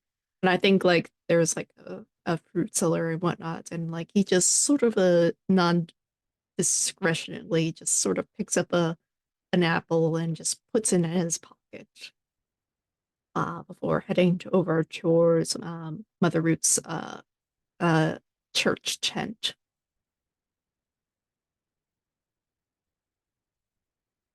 Mother Ruth? Oh, and just when I thought things couldn't get any more interesting, here, who do I have darkening my doorstep but the marshal? I don't mean to darken your day, Mother Ruth. I just because it's been a while since we had a chat. How about Confession, let me guess. Like to be confessing yourself? Well, let me get myself ready then. um nothing more to confess than just sort of bad habits that I can't seem to break. But I think you should know that I've been picking up better habits as of late. Uh, less drinking, more time uh, being pleasant to my neighbors. Uh, Who are you being more pleasant to now? mm, well, I've showed Dr. Clarkson some compassion, even though that he did cause a little bit of a surliness for us.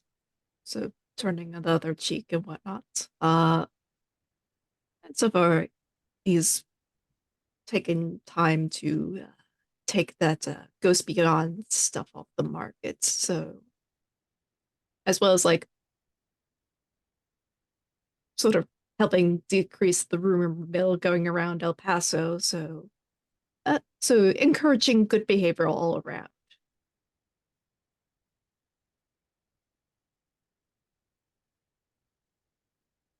And do you think that this is something that maybe you should have been doing beforehand?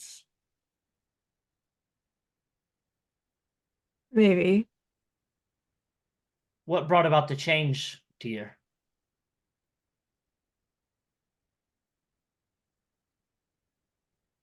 I think my heart aches less.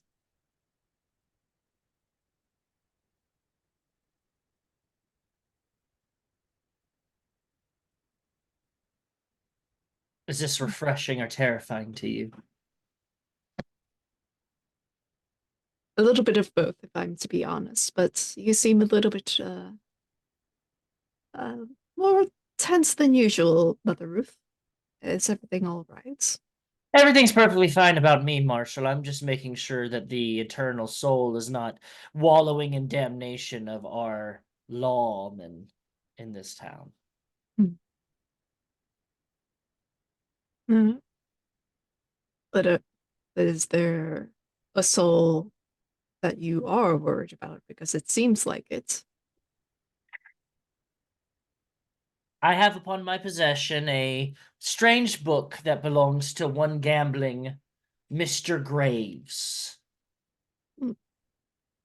Seemingly has been acting quite strange and perplexing these recent days, and I'm concerned about his everlasting soul.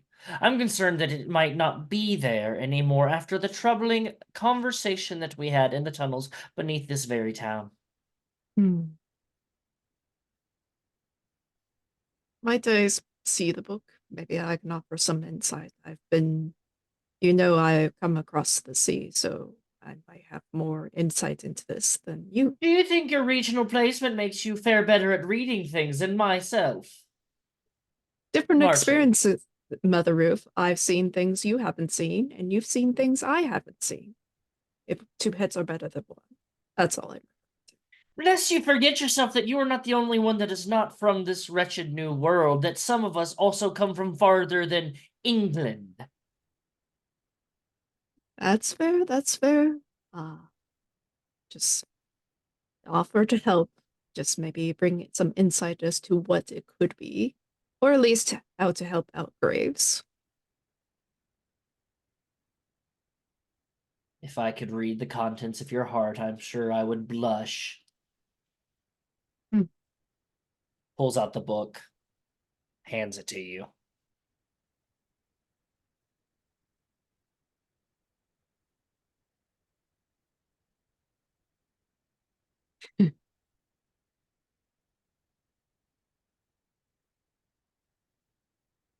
I think as Sir Harrington is flipping it, looking at names, some of which are familiar to him, some of which are too familiar. This. Did Graves say where he got this? I saw him produce it from his pants, so I'm well aware that he probably wrote it himself. Some cruel trick. If he wrote this himself, that is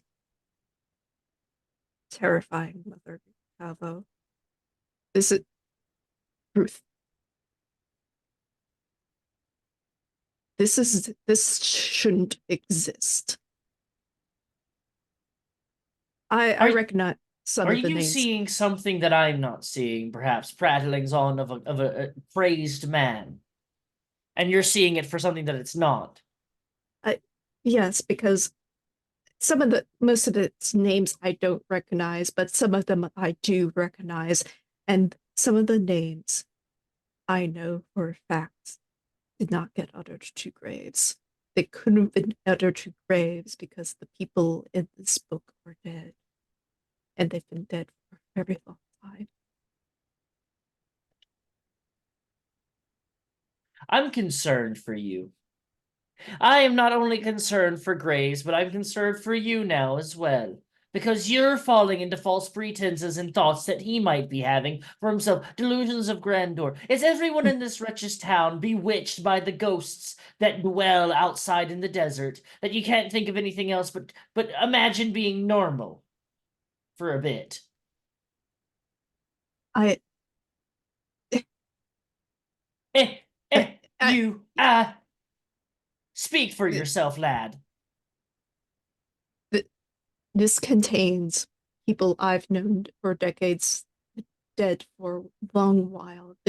This contains names of people I cared about deeply that I've not spoken to Graves. These are people who died back in England. This is a book of just dead people?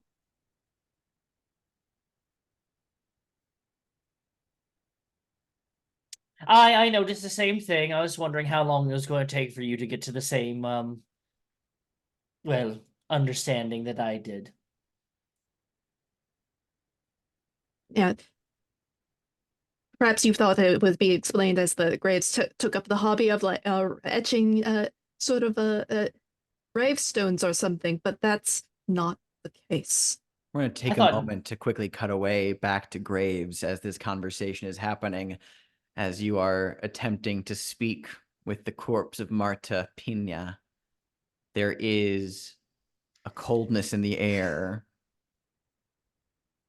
and then a slight pop, and then another, and you realize that the body of Marta is moving slightly, joints snapping and popping their frozen blood in a twitchy, locking sort of piece by piece movement as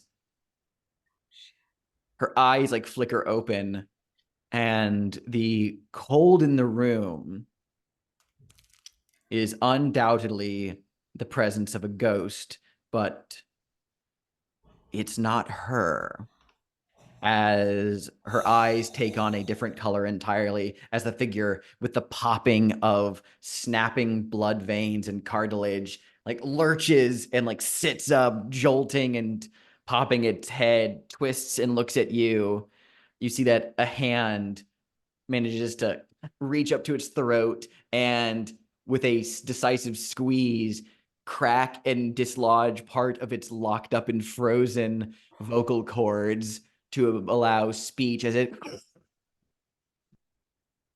and the eyes, dead, glazed over, but a different color, look at you. And a voice that is not Marta's. Even in death, this would not be the voice of her ghost. A familiar voice, though, for some of us, as echoing out of this throat, this raspy voice is, "What are you doing here, horseman?" That's none of your business. Oh, it very well is the business of me and my own. My ventures are my own, after all. But you are a curiosity. And my ventures are my own. What are you doing here? Oh, I was in the neighborhood. Seen you poking about a whole lot lately. What? Are you taken to this side of existence now? Could say the same of you. I'm not so easily taken where I do not wish to be. I suppose that is one of the many differences between us. You've been quite involved in a number of scandalous affairs around these parts, haven't you? That dreadful affair at Neil's. And recently I heard you had trouble killing someone. Tisk, tisk, tisk. Just consider this a warning, Mr. Graves. Ah, that's a funny one. Consider this a warning. I am no more beholden to you than I am to that dreadful train, or at least I won't be once we are seen it through. Stay out of my way. I'll make sure your life is not made more complicated. It cracks and shifts slightly. Oh, sorry. I gotta run. But I'll be seeing you again. I'm sure you will. Coughs and sputters and falls back lifelessly on the table as Edward Reynolds unpossesses the body. And you realize that in all of the popping and shifting and rigid movements as the body got up to look at you and converse face to face with this cold, almost taunting hostility, you realize that while you were engaged so firmly in conversation, one of its cold, corpse-like hands took something from you. That black onyx rosary you had on you, taken from you. And as you look in the fist, you just see the faint wisps of spectral energy leaving it. It seems that Edward wanted that rosary for some reason. You may remove that from your personal quarters. That's not concerning at all.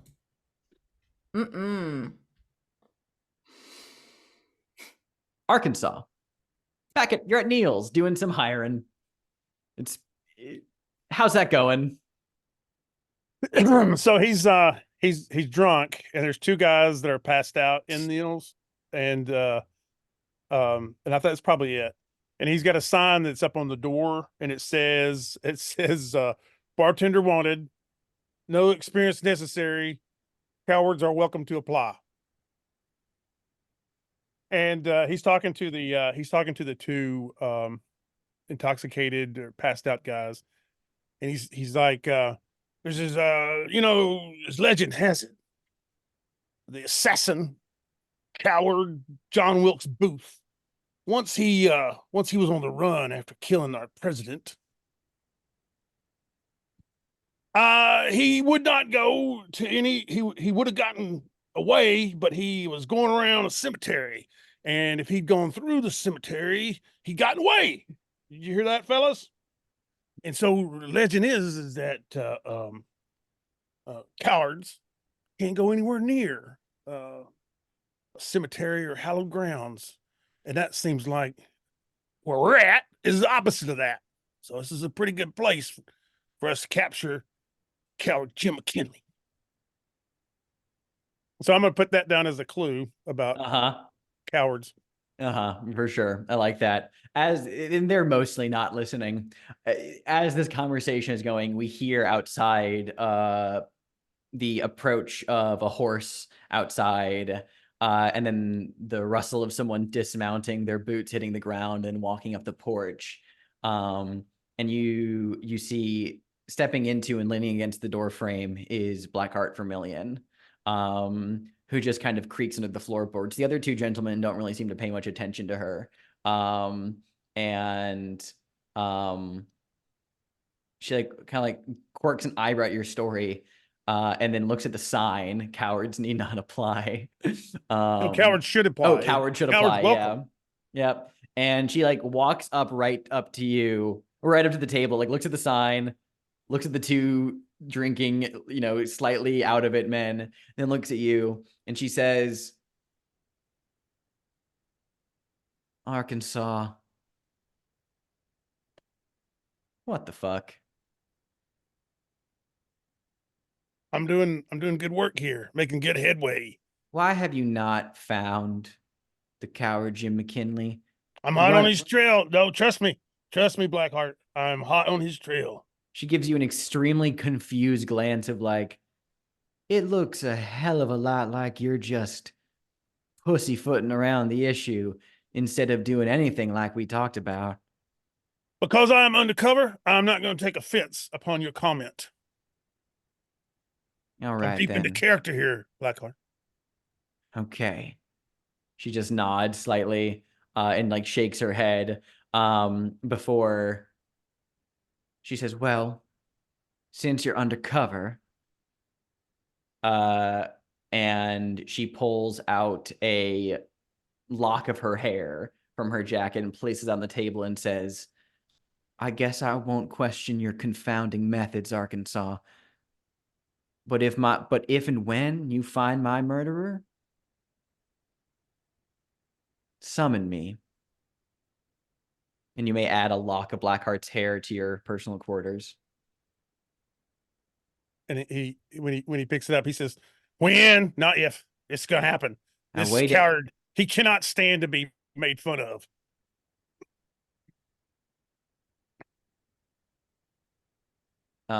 She just shakes her head slightly. Despite the confusion, there's the faintest hint of a bemusement.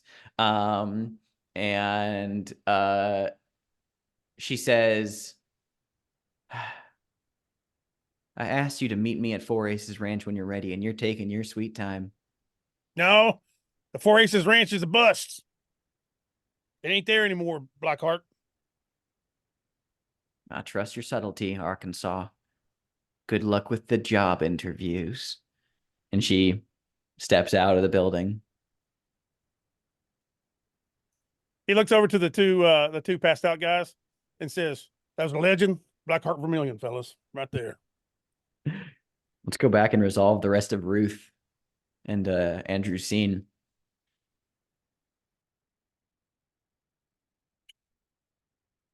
Okay.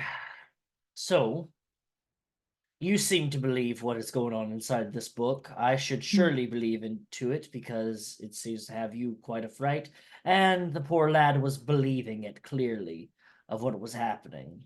Mhm. I know people I can speak to about this book. I know that I have a reputation for taking things that don't belong to me. So I won't take this without asking you if you will lend this out to me. It's only polite. It's only right.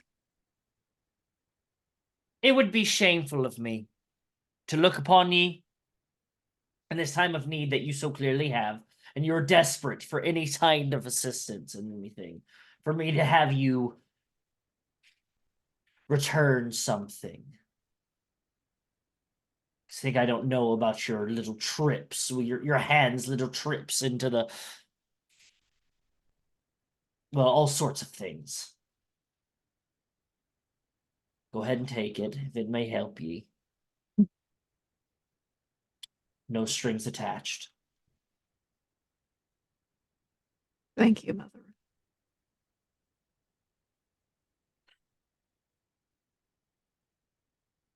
I've got a question, though. Mm. If you'll answer it of this old woman. Mhm. Where are you from, really? Oh, I don't know if you will believe me, but I will give you the truth because you trust me enough with this. I lived in England for a good chunk of my time. It's not where I was born. The country I was born in, it's been long since expanded as a country, so it really doesn't have anything to offer there. I am one of several children, unbeknownst about how many there are of us out here, because my father was a bit of a bastard of man. Thought himself to be God, honestly speaking. Had quite a bit of a following, people. Quite of a dangerous following, Mother Ruth. You know how some people say if I say jump, then they would jump. He took that to an extreme. If he said die, people would die. But I was raised by my mother.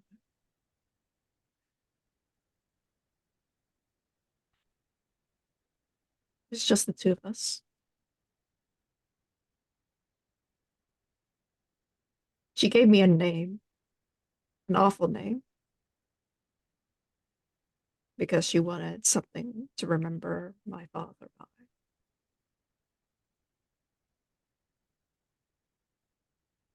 But Andrew's a good name.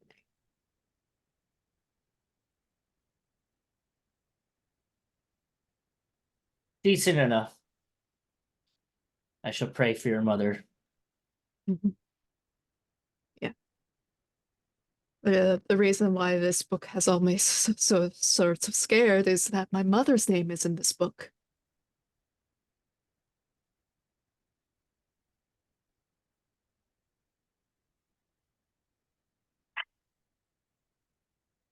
You shouldn't be afraid of it.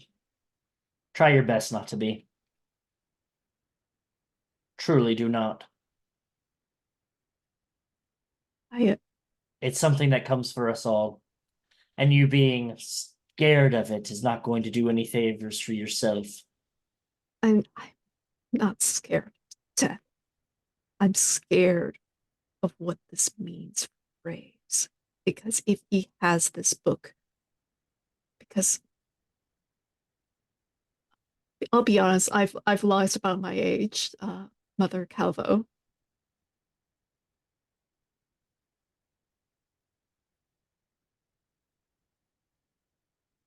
Wouldn't be the first thing you lied about. No one. And again, I don't know if you believe me. My mother has been dead for almost 60 years now.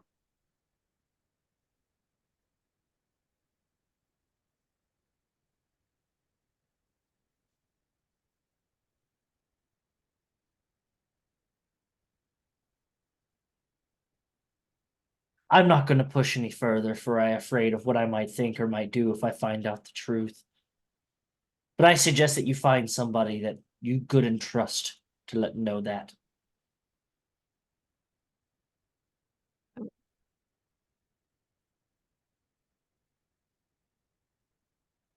I think with that, Andrew just turns around and like immediately leaves. Like sort of a walk of shame almost. Well, I assume you're going to be clearing marked by the Pinkerton, Yeah. if anything, because I assume you don't want to clear the other one. Mother Ruth, did you? I know obviously he can't really clear another condition because that would remove the mechanical benefit. But did you sermonize at all with that? I would believe so, in a way. You have the Yeah. ability. So Andrew, you have the option because of Ruth's new Sawbones move to add the Word of God to your personal quarters. Ooh. Have fun, kiddo. Where does Andrew go after hastily and shamefully walking out? Well, this is a strange item that he has now, so he has to go to Del Sol about it. Very good. Ruth, what do you do when after Andrew leaves?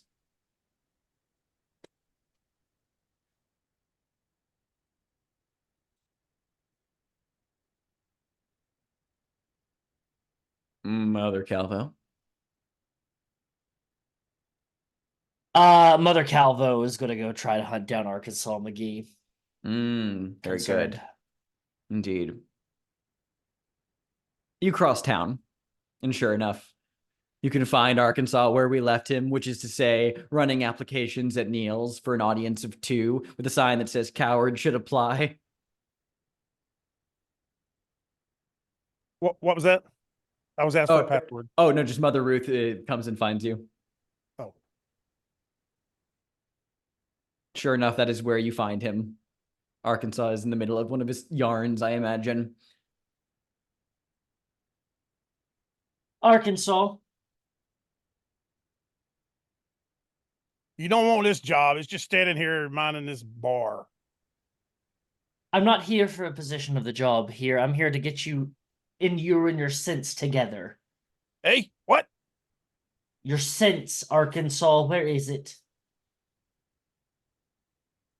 He kind of like pulls you over to the side. He's like, I'm undercover here trying to find that coward Jim McKinley. What do you need? I'm here to help you find that coward Jim McKinley, because hopefully You're gonna scare him off. He's gonna see you. He's I'm gonna not run going off. to scare him off. Scare him off. Please allow me. Please allow me to help you in some way, shape, or form. Does not involve you yelling at me or telling that I'm going to. People know who you are, sir. No, I blend in real good. Like these 2 fellas here. Hey, he pokes one of them. He pokes one of them. Hey, What the fuck are you talking about? see? How many fingers am I holding up? I ain't got none. Bam, head back on the counter.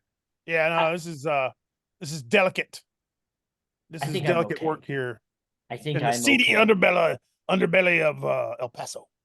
And that's where I should be right now. And I'm here right now. There are things going on that people are trying to investigate, but instead I have a marshal who's up to his ears in some kind of guilt-laden trip of speaking of books of dead and things, and he's scared, afeared, and frightened. And then I have another man who can't touch other people because things might happen to him, because he may or may not be the devil or some form of vindication from the God Almighty. You talking about Clarkson?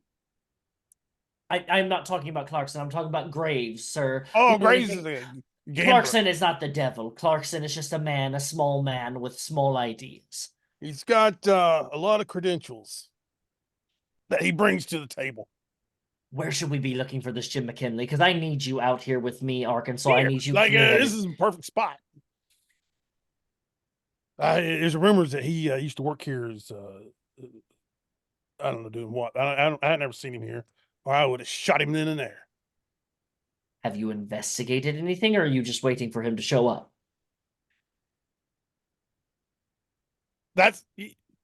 Yes, that's the plan. Pardon me, Arkansas. I'm going to stand up and I'm going to start looking in like the background. I'm just going to make my way like behind the bar, not even worry, and start actually investigating. Watch out for that. There's a mine shaft back there. Watch out. You just begin rifling through drawers and shelves and belongings of these rooms to actually investigate. Incredible. Yeah, you can roll a information move. It feels like plus reason's good enough for me.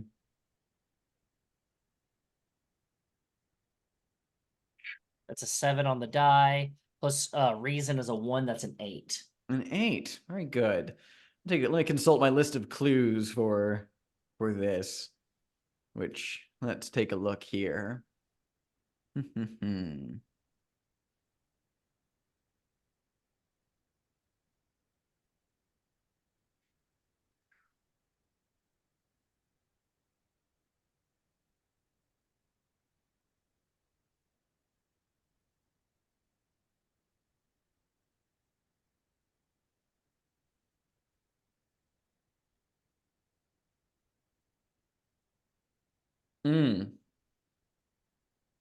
Okay, I got it.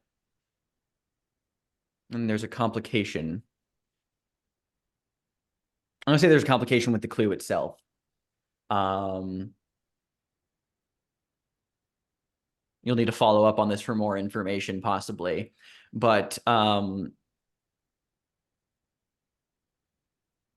there's a note that either Neil wrote himself or someone wrote for Neil. Hard to say. But it's a little like note for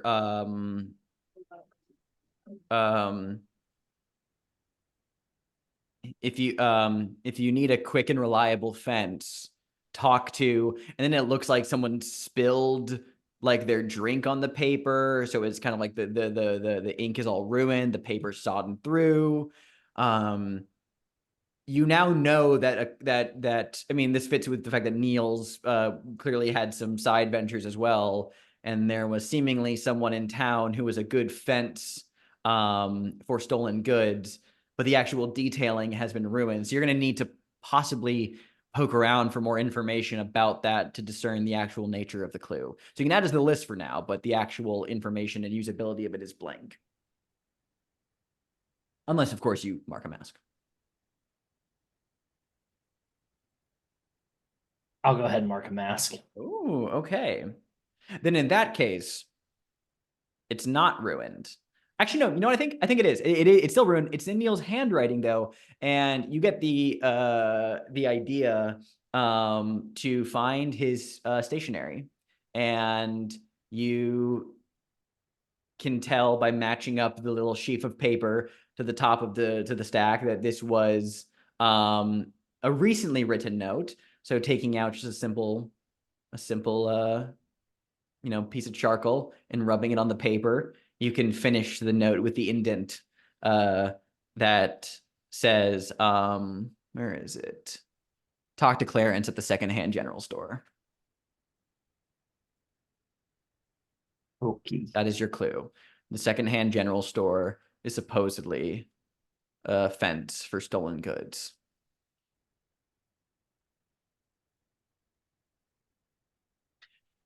Marshal Harrington. You return to the jailhouse.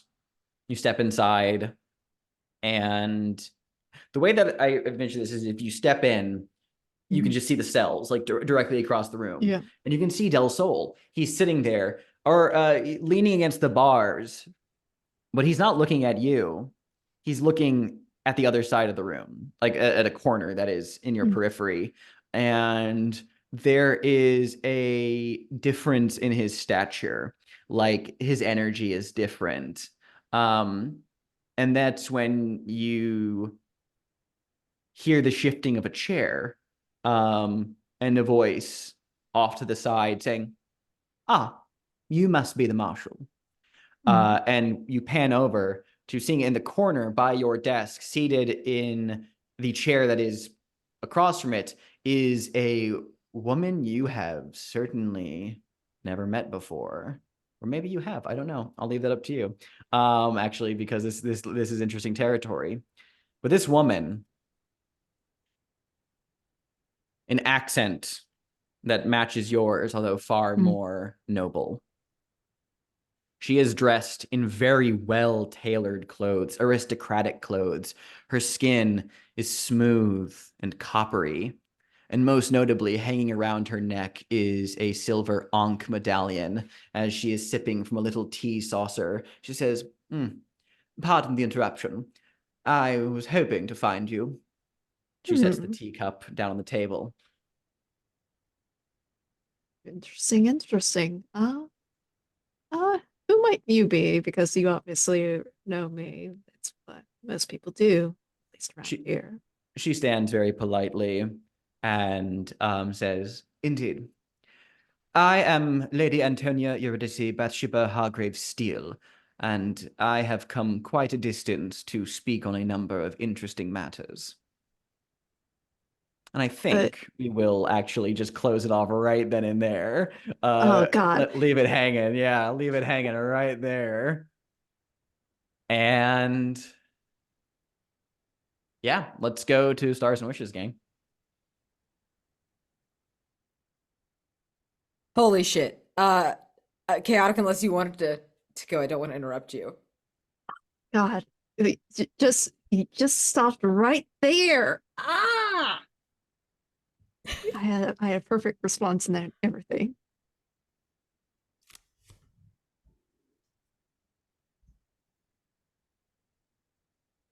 Pete, go ahead. Okay, I didn't want to interrupt anyone because I'm loud and I gush and I will accidentally talk over any of you. Gush. Listen, when I'm given an opportunity to tell you all how fabulous you are, it's absolutely stunning. Alex, you did not pull punches at all this session. It was really fun. All of these the conditions, the new side characters. I didn't even know what you were going to do for that fail. And that bringing in Edward was a really cool, but obviously you know who I'm the most excited about. You know who I'm the most excited about. Ah! Oh my gosh. Yes. And as always, your voice is so good. I pretty much instantly knew who it was the moment you opened your mouth every time. And it's just stunning work as a keeper because you have to voice so many different people and you do a really good job of differentiating them instantly. Fabulous. Just killing Neil, a crazy decision. And I love it. The Ghost Be Gone threat was still active, and therefore I had to pick someone to kill. So Jesus Christ, you did. I forgot. I was like, why did you do that? But well, I honestly thought that you may have were just putting that out there just in case we did manage to mess up not resolving the mystery. But no, you killed Neil. Well, I mean, if you hadn't resolved the mystery, it would have counted as a clue, which you wouldn't have been able to use, but you did resolve it still, so. Oh my God. I picked Neil. Plus, it felt interesting. It did. It was really good. It was very good. Stars to Wes, as always, I love Mother Ruth. I love her. You did such a fabulous job of like it's always really fun to do scenes with you, just as a general rule as a person. And Mother Ruth is like, you're so quick at comebacks isn't quite the right word here, but you're really quick with her to be like, are you no, absolutely fucking not. Absolutely fucking not. Like, and it feels very right. And she feels so done. And I really love her. And I'm very excited to see how she handles being involved with the ride of Blackheart Vermilion. Thank God someone is helping Arkansas with that. Thank God. And I really, I really loved your scene with Andrew about like you are also not from America. And you also like just the way you were prompting him about like, oh, who are you with? Who are you being nice to? Talk about your boyfriend. But no, very, very, very, very, very good. Absolutely 10 out of 10. Arkansas, holy shit. Well, your new move, which I imagine you will discuss more about later, but I have read and that you used. Daniel, that's such a cool move. That is such a cool custom move, dude. That's it's delicious. It's delicious. And I really loved your little flashback with Blackheart Vermilion, how you guys met. That's so, like, every new piece of information we get about their relationship, it feels so real and feels so, like, present. And it makes that threat, that little mission, feel more necessary. And I really love also the cowards apply. That's very fun. Taking your hat off for President Lincoln fucking tickled me. My gosh. And also, before I forget, Ruth hitting Clarence over the head with the gold bar was astounding. That's hilarious. What the hell is wrong with her? That's very good. I'm chaotic. Andrew. Oh my goodness. That backstory, the reveal about your dad. What?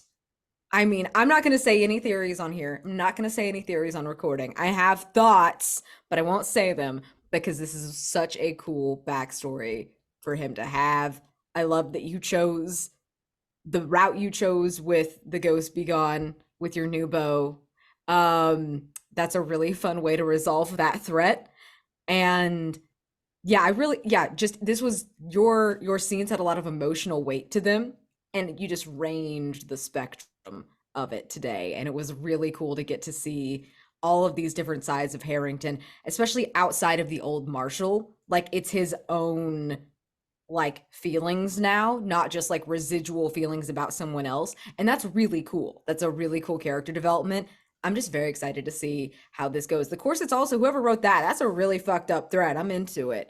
10 out of 10. Good job. My wishes, I'm just excited to see what happens next. I'm like, it won't be available next week. So I'm gonna have to watch whatever the hell you guys do.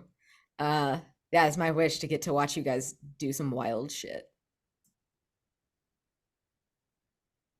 I've got some. Let's see. For Alex, I really liked you putting in the town hall scene where they're getting ready to oust us. That puts the heat on the Vigilance Committee. And it seemed like with you and Kiai, that the Dr. Clarkson and Andrew both of them softening and talking with such sweet and kind words. And then the ghost of the real Dr. Clarkson was pretty scary. I like when Clarence tried to bribe Mother Calvo and Graves. That was good. And I really liked Edward's response that he was in the neighborhood. You're like in a basement with dead people, and he just happened to be. Yeah, that was really cool. For Chaotic, big star for getting all prettied up for Dr. Clarkson and using your sweet talking voice. And well, I mean Jebediah. And this is just a book of dead people. That whole thing was really cool. For Wes, Pious Mother Calvo is definitely a force of nature. Your suffering must be likened to a yoke, and I know a good book that you need, you know. Put that book, I got a book for you. I wonder what it could be. Somebody imagine being normal. Not in this town. And B, um, bringing the book of the dead to help with the trap was really cool, and finding the name of the person that Clarence was trying to free with his deal with the devil. A big star there, and a star for that imagery of the trail of frost coming from the bodies to the corset. So big star there. Wishes. Oh yeah, Red Rock Cantina. Let's go get a drink.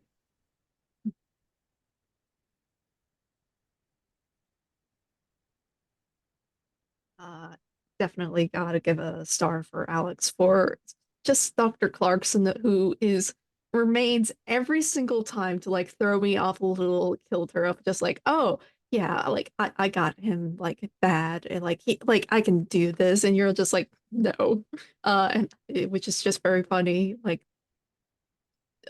Dr. Clarkson has Andrew wrapped around his little finger, so that's just very fun. I'm also very glad that we managed to get into the good graces of El Paso once again. It's fine. We're okay. I really like the scene with Mother Ruth because she is perpetually disappointed in all of us.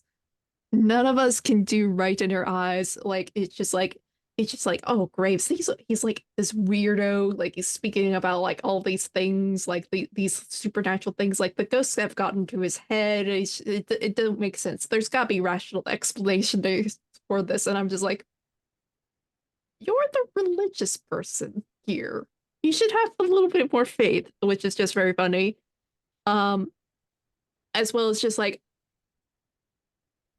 Andrew has been put in has been getting involved in people where he really should not get involved with. This is a terrible idea. Even though by and large it has worked out. Like this is not the worst thing he's done in his life. Um, but as well as it gave an option of like for me to develop things with Andrew because I am very glad I got my hands on the Book of the Dead and I really want to give it to Del Sol. Maybe for some in exchange for some interesting information, but that will come later. But yeah. I definitely wish for that scene with Lady Antonia because he may not know her directly. He does know the name of Hargrave. And because of like how things have shook out, I'm just adjusting some things, the terms of the timeline. Don't worry about it. It's fine. I am worried. I am deeply concerned. Andrew Harrington, for the crimes of just being a poor little baby. Come on. Get it together, bud. What's going on? Have you tried praying about it? I know that might be insensitive, but I do enjoy your the moments that we've had with Andrew today. Such a interesting character. And there's a lot of like levels work that you're doing right now with that. So that's very, very cool. I can't wait to see more. I hope we get to see more of Andrew's story unfold, and you don't just like throw him away soon before we see every single mask. So I'm very excited about that. Mhm. B, Narr, you are a menace, and you should be locked away for your crimes committed. Excellent little resolving of the Daisy Man. Did not expect that to go into a like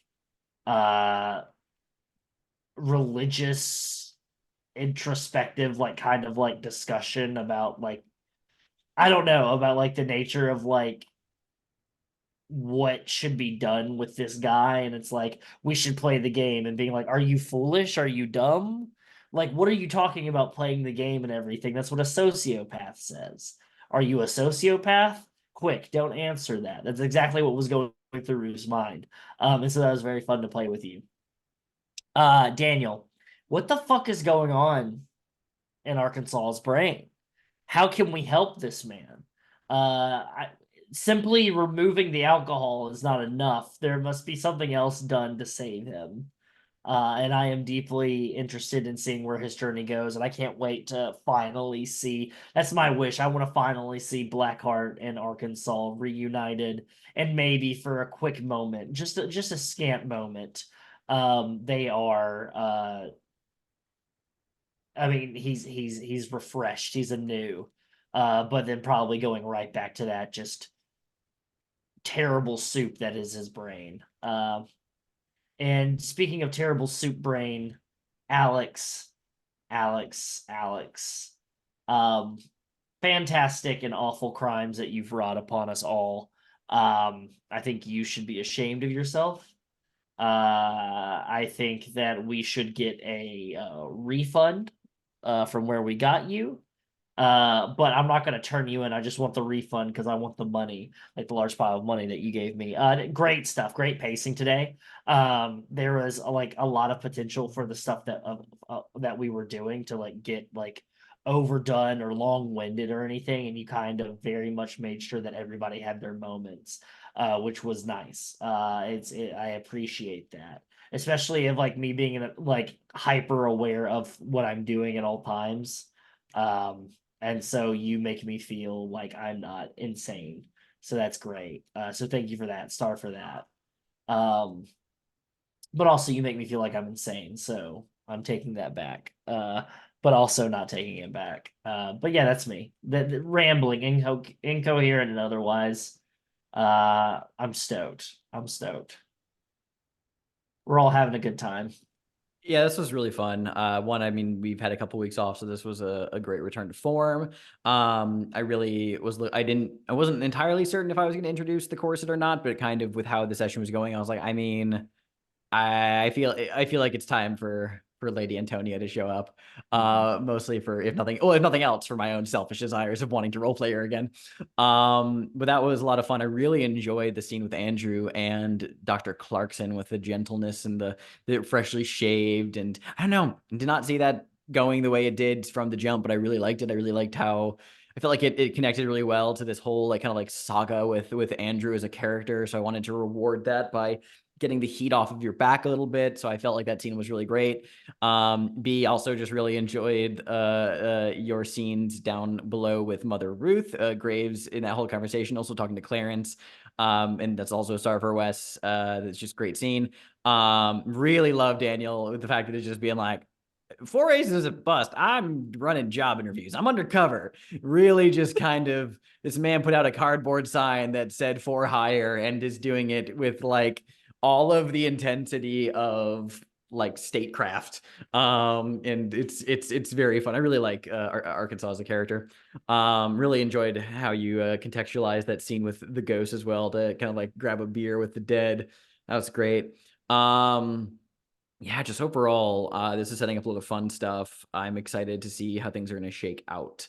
And I know we got some stuff that's marked that I'm excited to have narrated next time.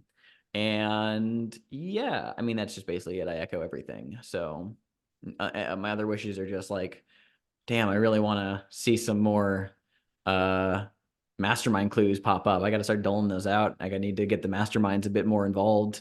Can't let them fall into the wayside. So yeah.